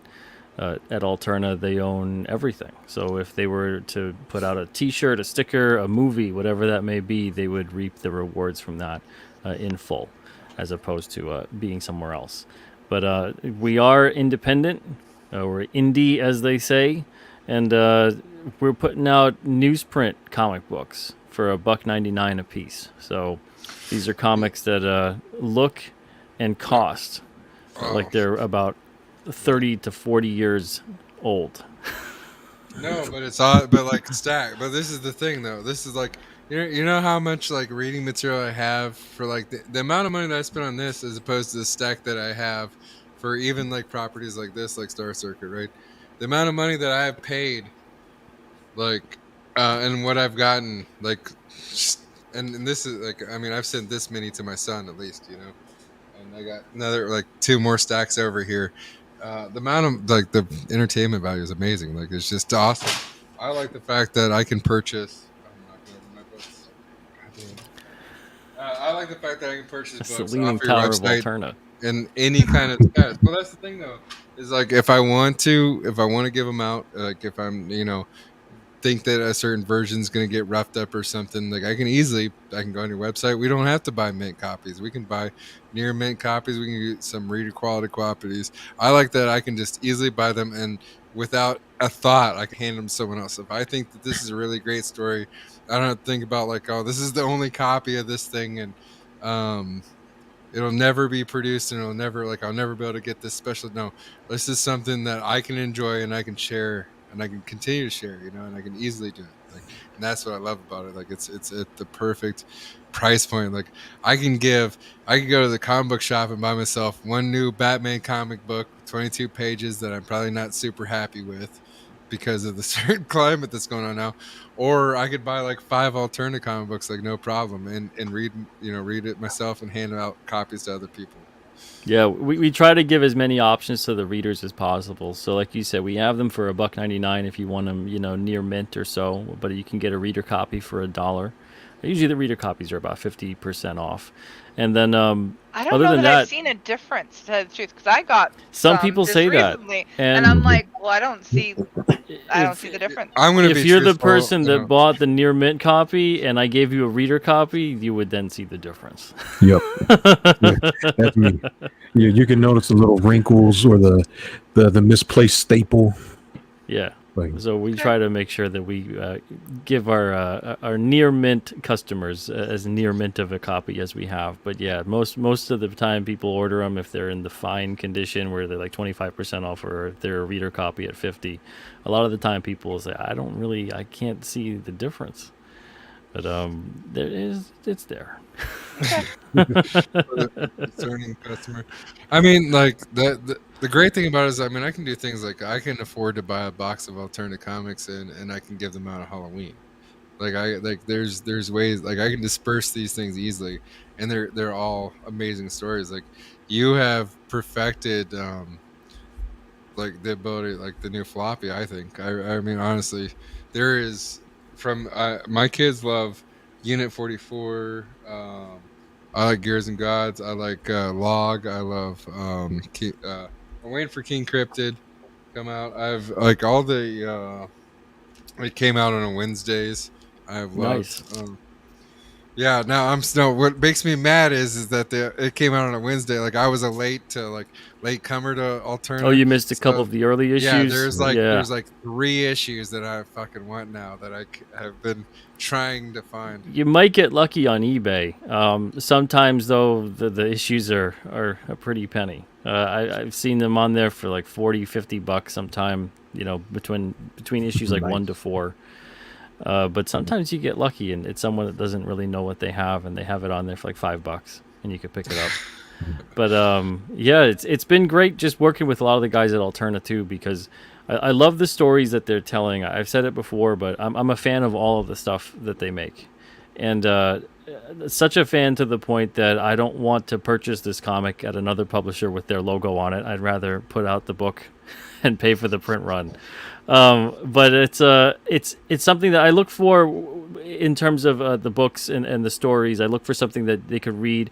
A reader could read it today and enjoy it, or they could read it 20, 30, 40 years from now and enjoy it. It's not something that's topical, not something that's buzzworthy. The themes are more universal. There's more of a timelessness to it. And I think that's kind of something that we should have in entertainment and in storytelling, because for multiple reasons, not only so readers of various generations could enjoy the stories, but also so that you're not just selling this thing that's already dated by the time you put it out, because we put our production schedule about a year in advance. So if someone is submitting something to me and it's based on some kind of hot trend, whatever buzzworthy topic there is, and I was a publisher that was like, yeah, let's just stay on trend, that trend is most likely going to be dead and gone by the time that book gets published. So it just feels pointless to kind of go about it that way. So it's a much easier and I think better path as well to look for good stories that are more timeless, that just feel like, these characters, a lot of people can enjoy these characters based on the stories, whatever it may be. The funny part is a lot of books at Alterna are diverse, but we don't talk about it, because that's how they so happen to be. So there'll be, a female lead or a diverse cast or whatever it may be. But there's no reason to talk about that and market and pander that way. I feel like that's kind of a strange way to go about it. Because like I said before, it feels strange to say that, well, if you are of a certain, whatever, how you are, your race, your skin color, your gender, your sexuality, you must think just like everyone else in that persuasion. And so therefore, then we can sell this to you. I view people as individuals with varying tastes. I have varying tastes. I'm an individual. So I view it more as, well, if you're a fan of like a monster story, a horror story, a detective story, a mystery, whatever it may be, you're more a fan of the genre, the kind of story being told, then that's the kind of thing that you're probably going to gravitate towards. I'm not trying to play up to what someone looks like and assume that then they'll enjoy the story based on something like that. So we have all kinds of great books at Alterna, and everybody can go to alternacomics.com and check that out. But yeah, we've been doing this now with the single issues on newsprint since 2017, so about 5 years or so. And we're not in Diamond. We used to be at Diamond, which is the distributor that puts the book to comic shops. We were with them for about 12 years, but we left in 2020. And we sell directly now. So we sell directly to the readers and to stores as well if they wish to order too.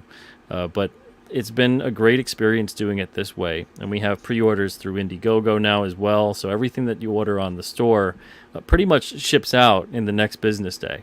It's in-stock items. Yeah. Oh, yeah. No, everything comes extremely fast. I can attest to that. I'm in Spokane, Washington. I've already doxed that several times. Yeah, no, I've gotten everything.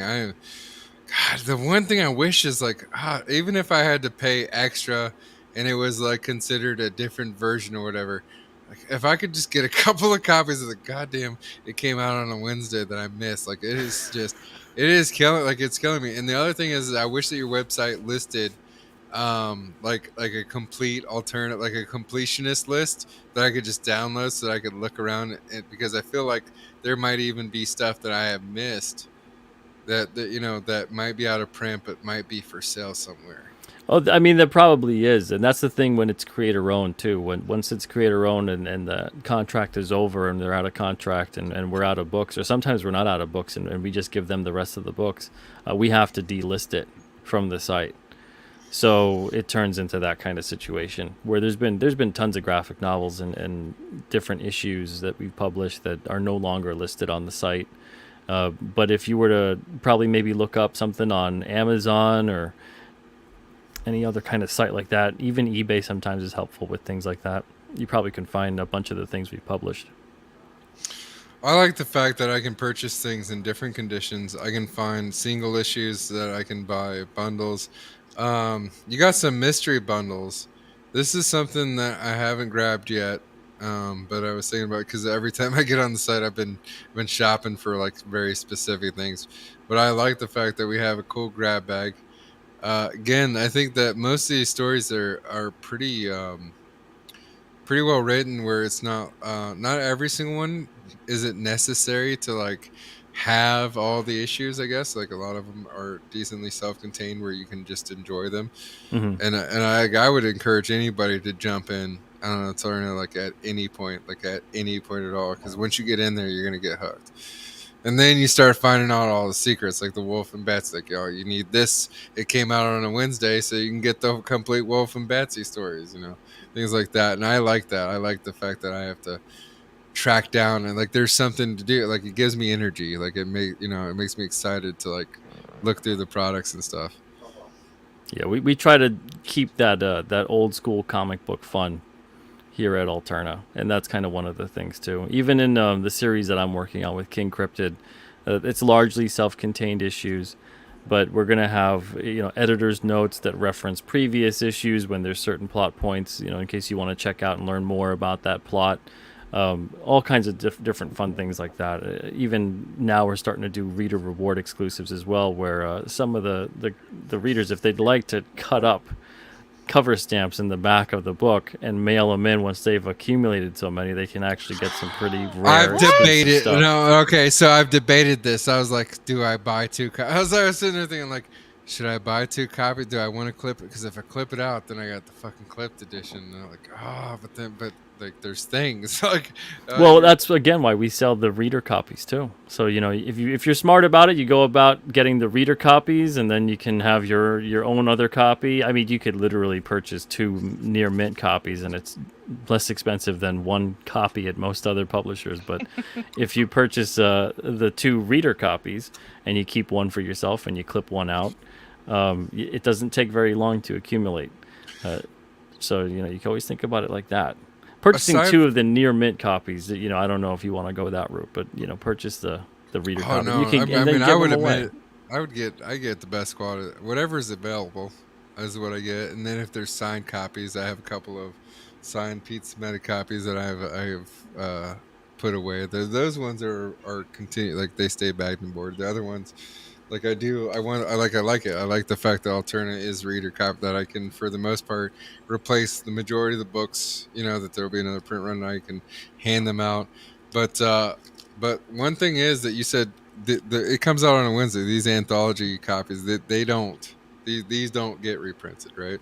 Yeah, we don't go back to print on those. We went back to print on the first issue, and that was because there was just a big hullabaloo with a couple of the creators that were on that issue at the time. So we cut the issue in half, and then we reprinted it. But once it's printed, it's printed. It's out there. I can't go out there, and some creators over the years have been very strange. They think once it's printed, even if they say, "Well, don't put us in the next printing." The book is printed. It's out there. It's in the hands of people. Yeah. Unless I go to everyone's house and say, "Hey, can I take your copy?" and Copy just back. Cut those pages right out for you. It's silliness. But other than that, number one, none of them have been reprinted it came out on Wednesdays, and even some of the other issues too. They haven't seen multiple printings. There's a couple that have, but. I'd say that honestly, most probably have not seen anything. No, they past the haven't, first print. and that is the great like chase. It is one of the chase parts of the alternative comics once you become a fan. And I mean, it's pretty easy. Like that's the thing that you said. Like for the price of like a book that's sitting on a shelf right now, typical book, you can buy 2, 3, and if depends on the quality. Like if you're just gonna read them and maybe pass them on. You can easily get like the most damaged quality copies, which I still think look pretty damn good. Like they're in great condition, still great condition books, and easily there's like, I mean, you can slam a collection together in no time at all. Yeah. Well, I mean, we do trade-ins too with comic shops whenever they have our books and they want to trade them in for some of the newer issues. And most of the time, those have to go right into the reader copy area because I just can't deem selling them at the near mint price. So most likely what you get from Alterna on our site is going to be in better shape than what's at your local comic shop. But yeah, it's a great thing that we're able to do it at that. The newsprint really helps us keep it affordable. I hope we can do that for as long as possible. To me, just comic books and newsprint are so synonymous. Just the look of them, the smell, the touch of the paper. There's just nothing like it. comics being on kind of glossier paper where you have to fight with the light, or sometimes the colors are a bit too saturated and the paper is so startlingly white that it's difficult to read. There's a nice mellowness to the newsprint. It kind of adds a depth in the field of color. And you really notice that if you read like the digital versions that we have on our site, as opposed to reading the printed versions as well. I love comics being that way, so I hope we could keep on doing it. Yeah, no, I noticed you're doing digital versions. Has digital worked out well for you? Like, I feel like newsprints are like the perfect way to do it. I've never been a digital person with comics. Like, yeah, I've never really runs been here much and there, but it just didn't last very long for me. Yeah, I've never really been much for digital comics either. Some people like them. Some of the international readers like them because they don't have to pay so much on the shipping. But it's been interesting because it definitely has been a better experience than we were previously on Comixology. We had books there for a while. We were one of the first publishers on Comixology. Okay. And then we had left around 2020 as well. We left all of our distributors in 2020. The book distributors we had, the Diamond, Comixology. So we just started selling everything direct from the site, and it's been a better experience.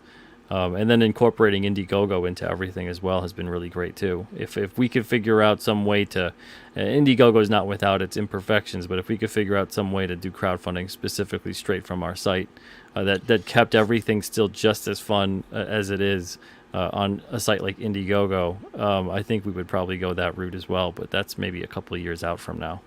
Maybe start forging a little bit of the path.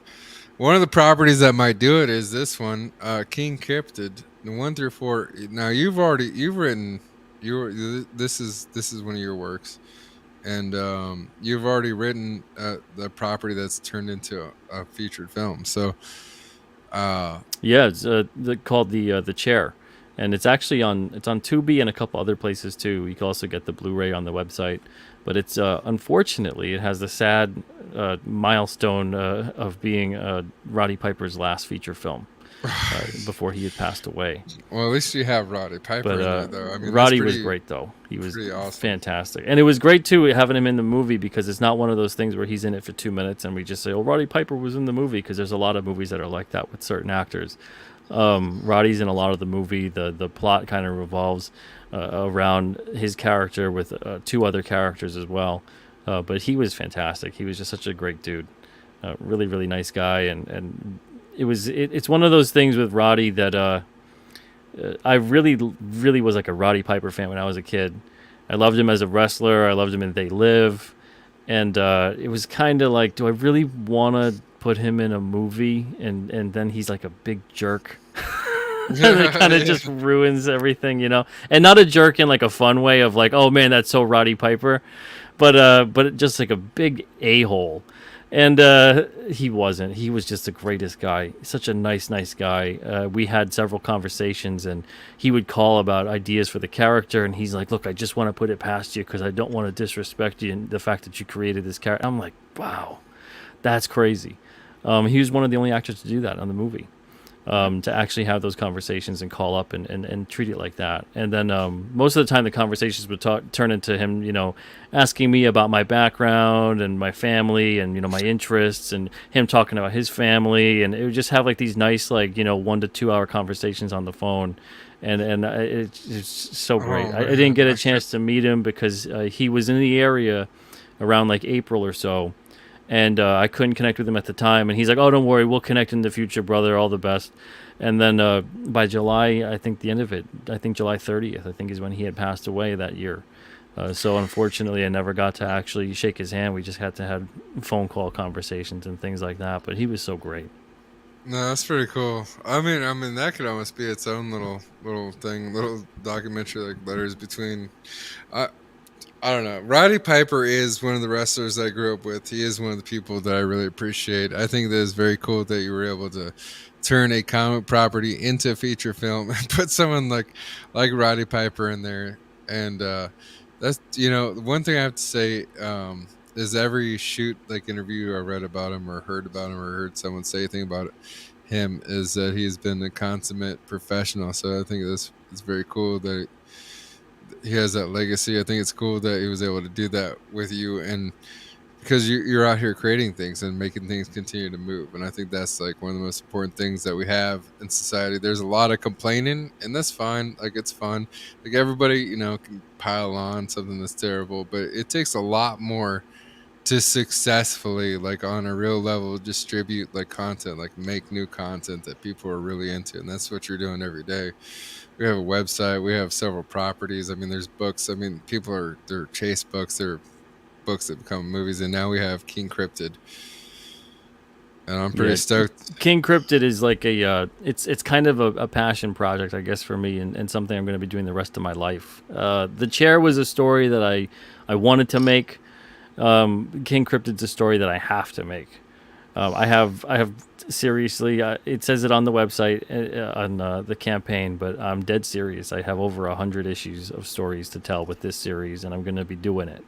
And I'm able to do it because of things like this. IndieGoGo and selling directly to the reader has truly been a revolutionary thing. This isn't something that would have been possible with the traditional system in comics.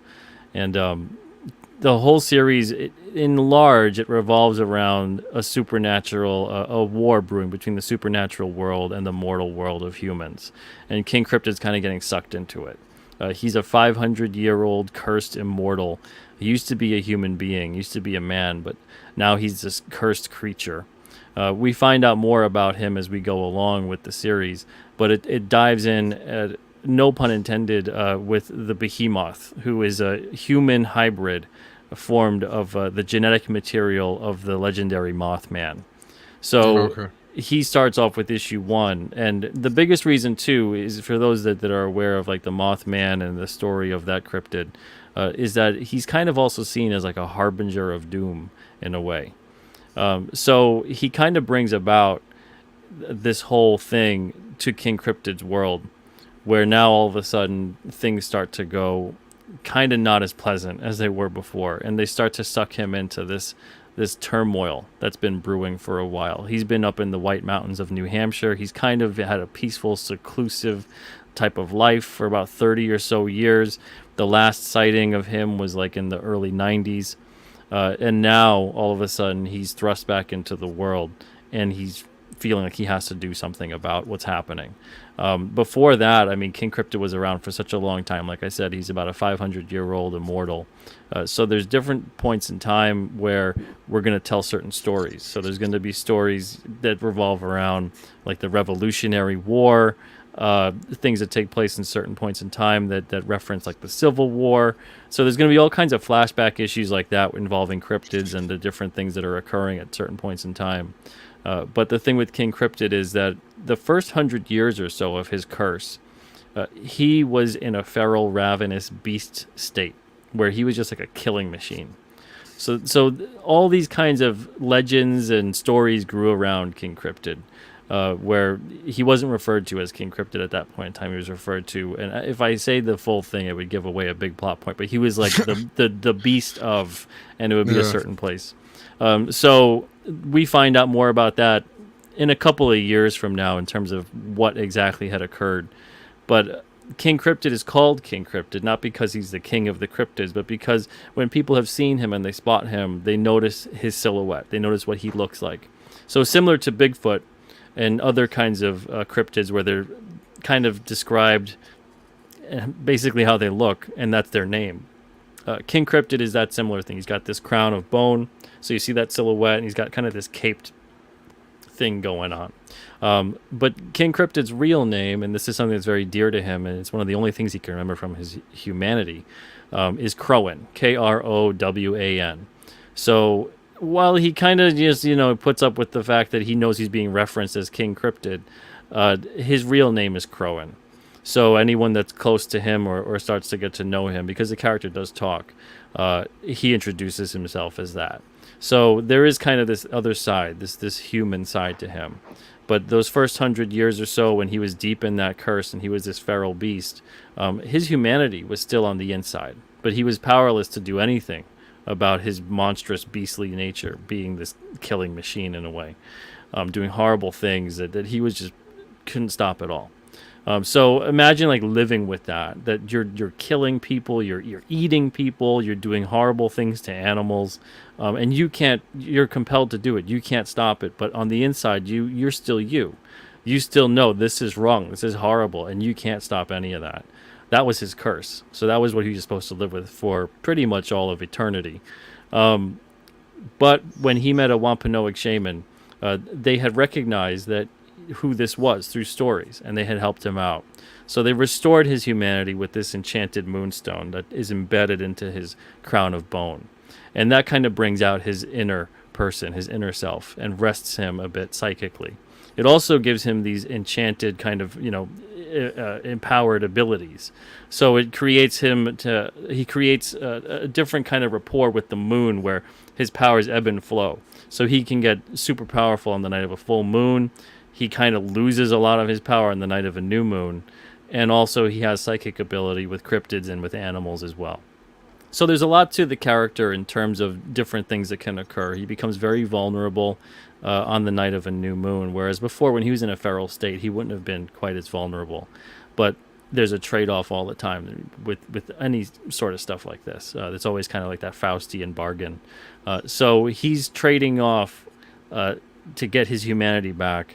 He loses some of his power as it goes towards a new moon. Now, if he doesn't get back to his cave and go into his cosmic spring on the night of a new moon, he will turn again into a feral beast. So he kind of has that transformation like a werewolf, that kind of thing. And he'll feed and do whatever until he gets restored again. He doesn't want to do that, though. He doesn't want to go and return to that state. And we tackle that subject in issue 2 when he faces off against the Granite Beast, which is in issue 2 trying to reclaim this ancestral home cave lair that King Cryptid's in. Does he only have to feed off of like people, or is it like possible to feed off of? Is there an alternate? Is the alternate diet like where you watch? He can feed off of animals. It's one of those things where he kind of will kill and feed off of anything in sight.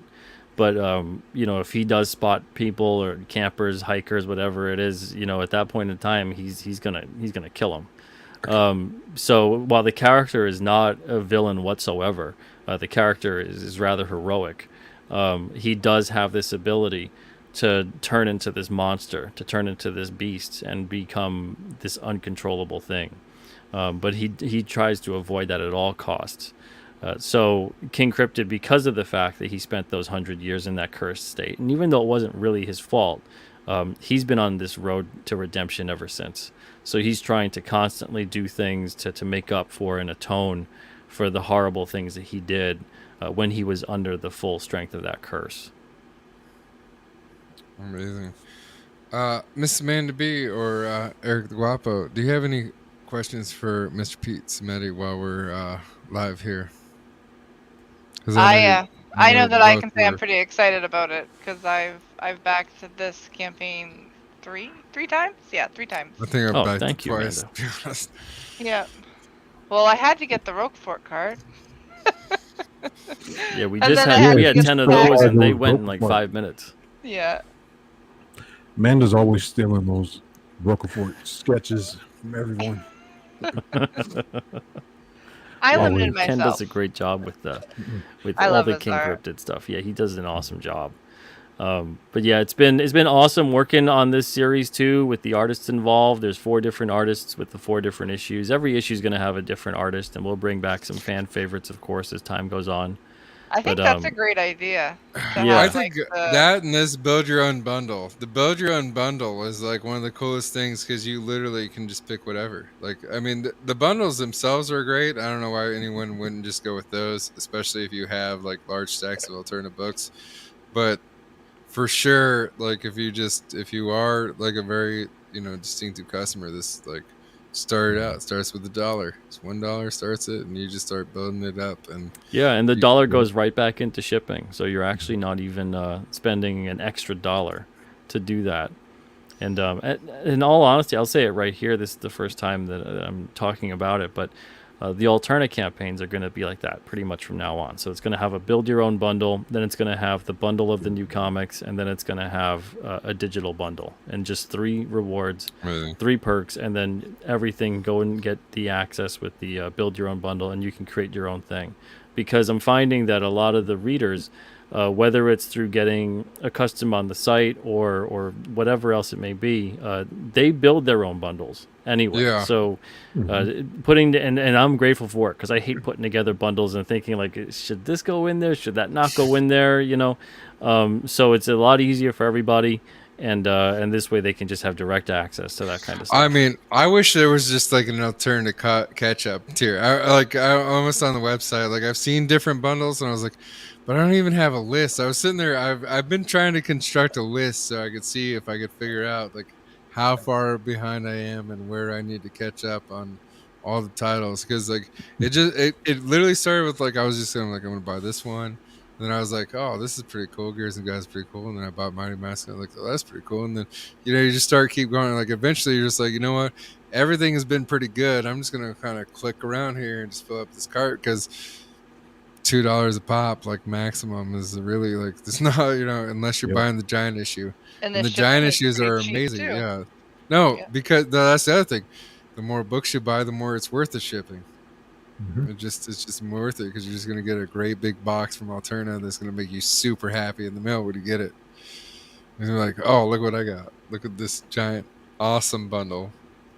Yeah, well, I mean, if you order over $25 or more on our website, shipping's free. But if you're in the U.S., but on the IndieGoGo campaigns, we try to keep shipping at $5 if you're in the U.S., and then anything extra that you add on, there's no extra charge for the shipping.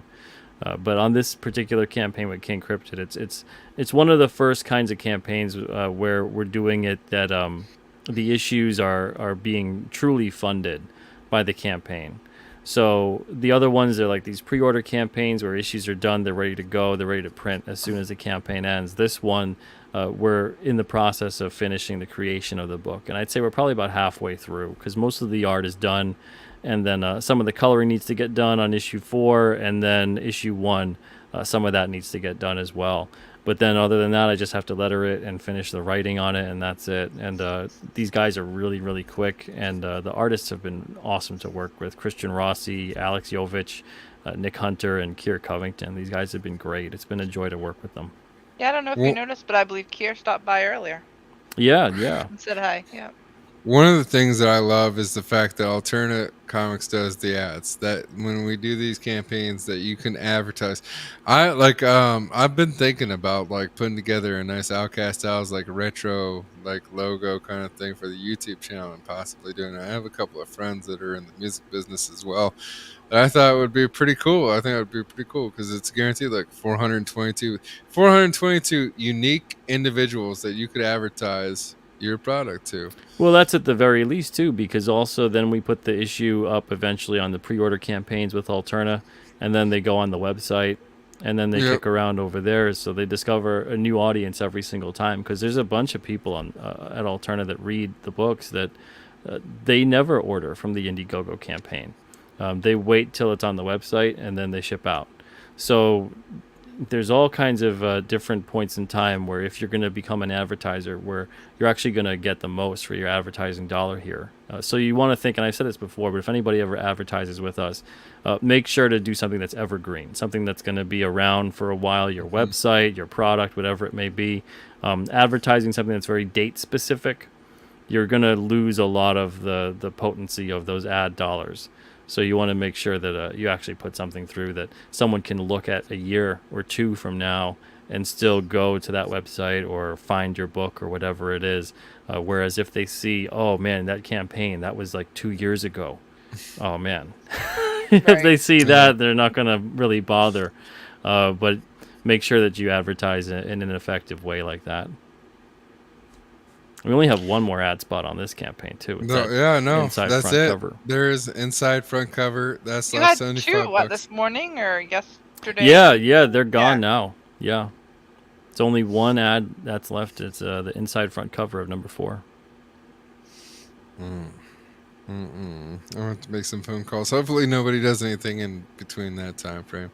We'll see what happens. But like, this is the thing, that this is the most inexpensive advertising. I'm gonna tell a lot of people, like just guaranteed, like just from the campaign alone. Like, there's the distribution far beyond that, but just from the campaign alone, like, $25, $75, $100. Try spending that on, like, if you're like, I don't know, a musician or something, try spending that on YouTube and see how far that gets you. Like, like not too far at all, really. So what I like about this is that this is something that, like, these are people who are seeking out this book. This is a very, like, good fan base, and like, if you mix in it, hopefully, if you have a good solid product, you're in front of people who are willing to back something for real, like really, make it happen, because they're making all these projects happen, and they're awesome. Yeah, no, it's always great when we get to have some awesome indie, whatever it may be, indie comics, indie music, indie film, those kinds of creators advertising in the books. It's really great. But yeah, so if anyone's interested in the paranormal and supernatural stories, there's some mystery to King Cryptid stories as well, with a little bit of historical fiction worked in here and there every now and then. Check out King Cryptid, because I seriously, I'm going to be making this character in these stories for the rest of my life, and I've got so many to tell. I've already got like 25 something outlined. And so that's already. Are these all story arcs? Or are they like? No, most of them. I'd say 90% of the issues of King Cryptid are self-contained. So you could pick the storytelling style. Yeah, the storytelling style is episodic. So it's a lot like what I grew up with loving, which was Thundercats and Batman the Animated Series. It's got that kind of vibe to it. So every single year we're gonna have 4 to 5 issues on a campaign. And like I said, every issue is going to have a different artist, unless it's a story arc. Then it's going to stay consistent with that artist. But most of the issues are going to be self-contained. Oh, thank God I got the collector kit. I just now read this. I didn't realize that you did. Oh, this. yeah. We're going to have 5 of them, and the spines add up. Yeah. I didn't know that all the spines were going to add up. Oh, that's dope. No, oh yeah. Man, oh, that'll look great on a bookshelf. I like this too. I like this pack of cards. I like that you get like a foil pack of cards. The only thing that would make this more dope is if you could make that shitty gum. Like that gum. Oh, like yeah. If you could put the gum in there, that would be like the ultimate. But so yeah, we got the trading cards already in. We got the packs up here. So yeah, the trading cards look fantastic. They came out great. And the trading cards too, they have kind of an extra layer of story for people who are going to collect the cards and get these as well. They give a little bit of a different angle on some of the cards for different events that are going on. There's an organization called Necro, which is New England Cryptid Research Organization. And they cover all the events in New England that have to revolve around cryptids. And they kind of put their own spin on things. They're not the biggest fans of King Cryptid, so they're always constantly trying to make him into this big dangerous beast that you should not go near, not trust. He's not a hero. They're always kind of trying to discredit and dismiss anything that he does. And they have different opinions on things that are going down in certain issues. So one trading card will describe what's occurring in the issue and first appearances and that kind of stuff. And then the other card, which features the back cover, because every single issue of King Cryptid has 2 covers. So it's a flip cover. So basically, if these were like the covers, it would look like this. So the front cover there, and then you would flip the issue. Yeah. So if this was the comic, it would be the front cover, and then when you flip it, so it would still open the right way, you would have that issue, and it would still line up with the spine being there. Dope. So on the cover, on the cards, on the front cover one, you have this nice, just a recapping of the issue, first appearances, things like that. But on the second one that features the back cover, we have Necro and their report file. For what occurs. Oh no! You need all of this. Part was so you cool. have to have the That's cards where I for got the full 'em. Yeah. story. Oh yeah. So it gives you a different layer to things of them reporting on what's actually occurring. Like any good government agency, they put a nice little spin on it. That is so awesome. Oh wow. Oh man, god damn it! That's the magic of like an alternate campaign. I'm telling you, there's little details. There's everything. I love everything you're doing. There's not one book. I mean, I don't know how hard it is or like how discerning you are with the submissions, but Alterna just brings the heat. I really haven't, even if it wasn't like for my age range or something, I've never read anything from Alterna that like I wasn't that I was dissatisfied. Like everything's been completely entertaining and awesome. Yeah. Some properties that have become my favorites for sure. That's great to hear. Yeah, agreed. I'm very discerning though when it comes to submissions. I think we get about maybe 1,500 submissions a year, and I accept sometimes maybe 3. Okay. So yeah, a lot of the times it's people that are, they're giving it their best, but I find a lot of creators when they start off, they're rushing things. That they're rushing to get with a publisher. They're rushing to get their book out there. Take your time, learn your craft. The worst thing that honestly can happen is that a publisher comes along, takes advantage of you, gives you a contract, and then expects you to live up to everything in that contract. And this is the first comic you ever did, and you're going to be completely, just utterly in over your head. So make sure that you've been working on things for a while. Dip your toe in the water. You can submit to. It came out on a Wednesday. Do a nice short story. Get comfortable with just the storytelling and creating comic books before you try to just go in there. And because a lot of the times I'll get people saying, this is the first thing I ever drew. Not just even the first comic I ever drew, but this is the first thing I ever drew. Don't submit to a publisher. It's great that you're doing that, but you're years away. Take your time, learn about drawing and writing and creating, all the different aspects in the comic. But yeah, so I'm incredibly discerning when it comes to that, and then I'll start splitting hairs down the way of certain things that come in, and I'll offer some feedback if I feel there's potential and they're so close.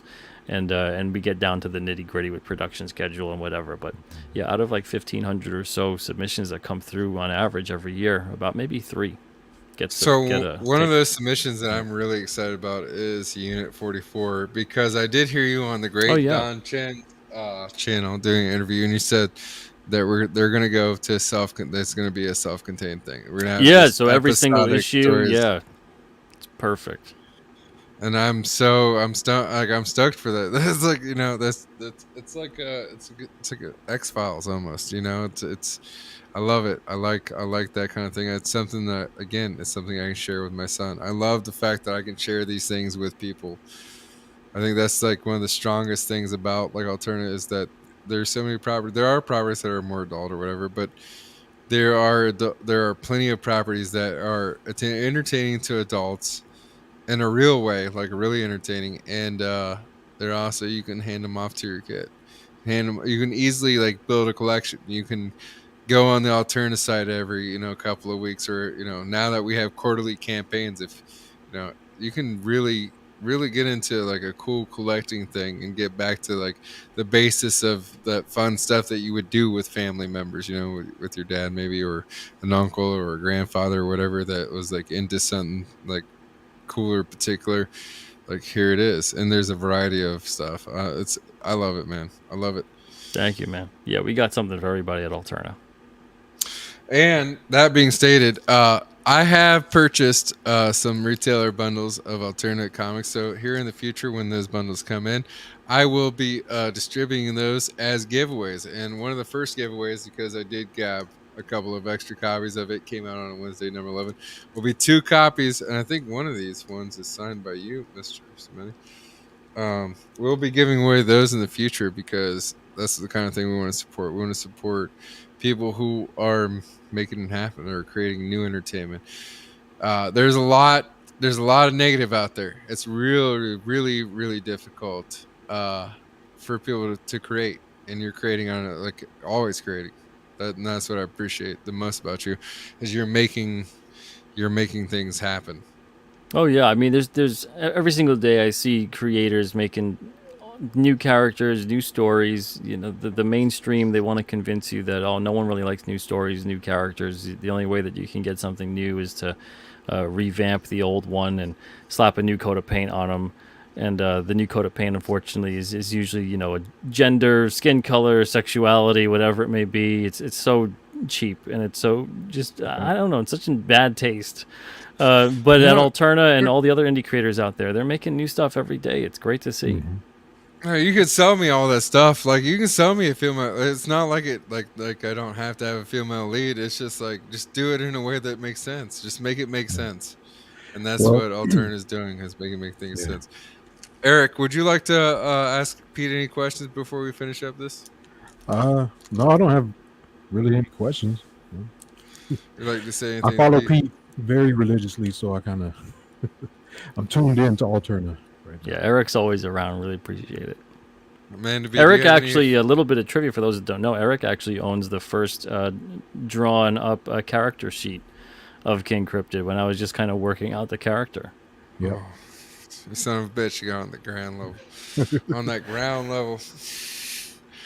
No, he flexed that to me not that long ago. Oh, did he? He did. It was the conversation. I think it was the conversation about the Roquefort cards. You're like, that's okay. I got the first, showing of the King Cryptid.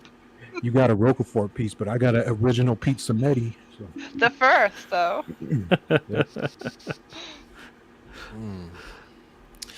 Any finish up questions, Amanda? You got anything else? No, not for questions. All right, sir. I could keep you here for hours upon hours upon hours because I've been following you for a minute and I was just super excited to do this. But with that being said, we are 2 hours 20 minutes into the episode. We're out the outro at this point. Is there anything that you would like to promote? Is there anything that I can pull up? I have put everything as far as your links for your YouTube, for both yourself and Alterna, all in the description, so everybody can find that, as well as the link to the King Cryptid IndieGoGo. I know I dropped a couple links, and Shep dropped a couple links in the other channel. So I know that there's other sub creators too. So anything anywhere that you want to promote, whatever, right now was get that knocked out, sir, and then we will call it a day so that you can continue to make us great American comics. Well, yeah, thank you guys so much for having me on. I mean, you guys can go to alternacomics.com for all of your Alterna Comics needs.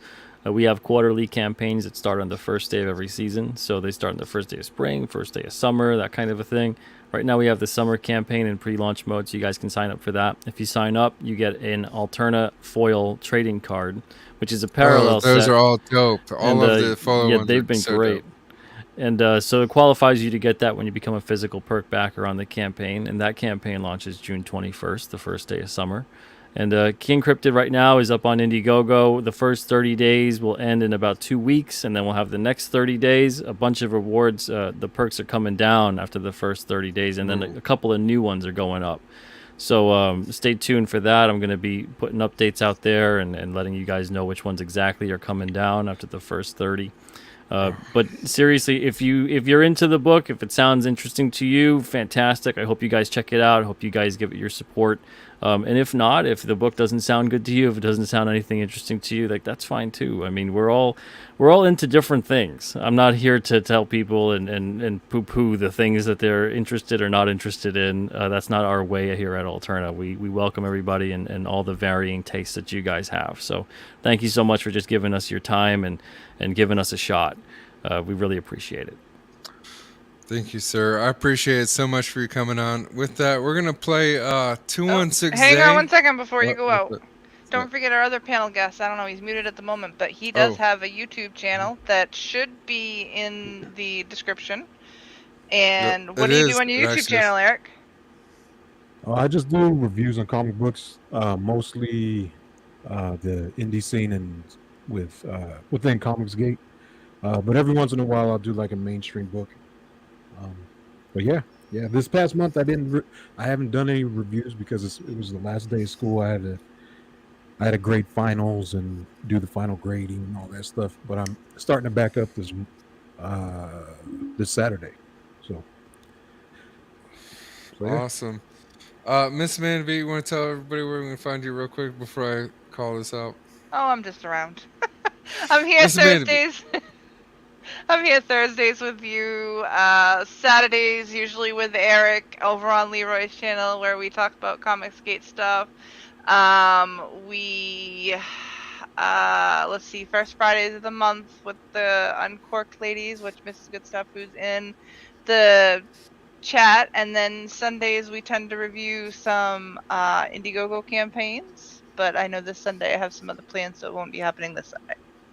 Miss Amanda B, always busy. Well, I'm one of the Outcast Owls. You can check me out on Outcast Owls Live too, or my 24 Eyes channel if you don't like any of the other BS that I do aside from this pop culture stuff.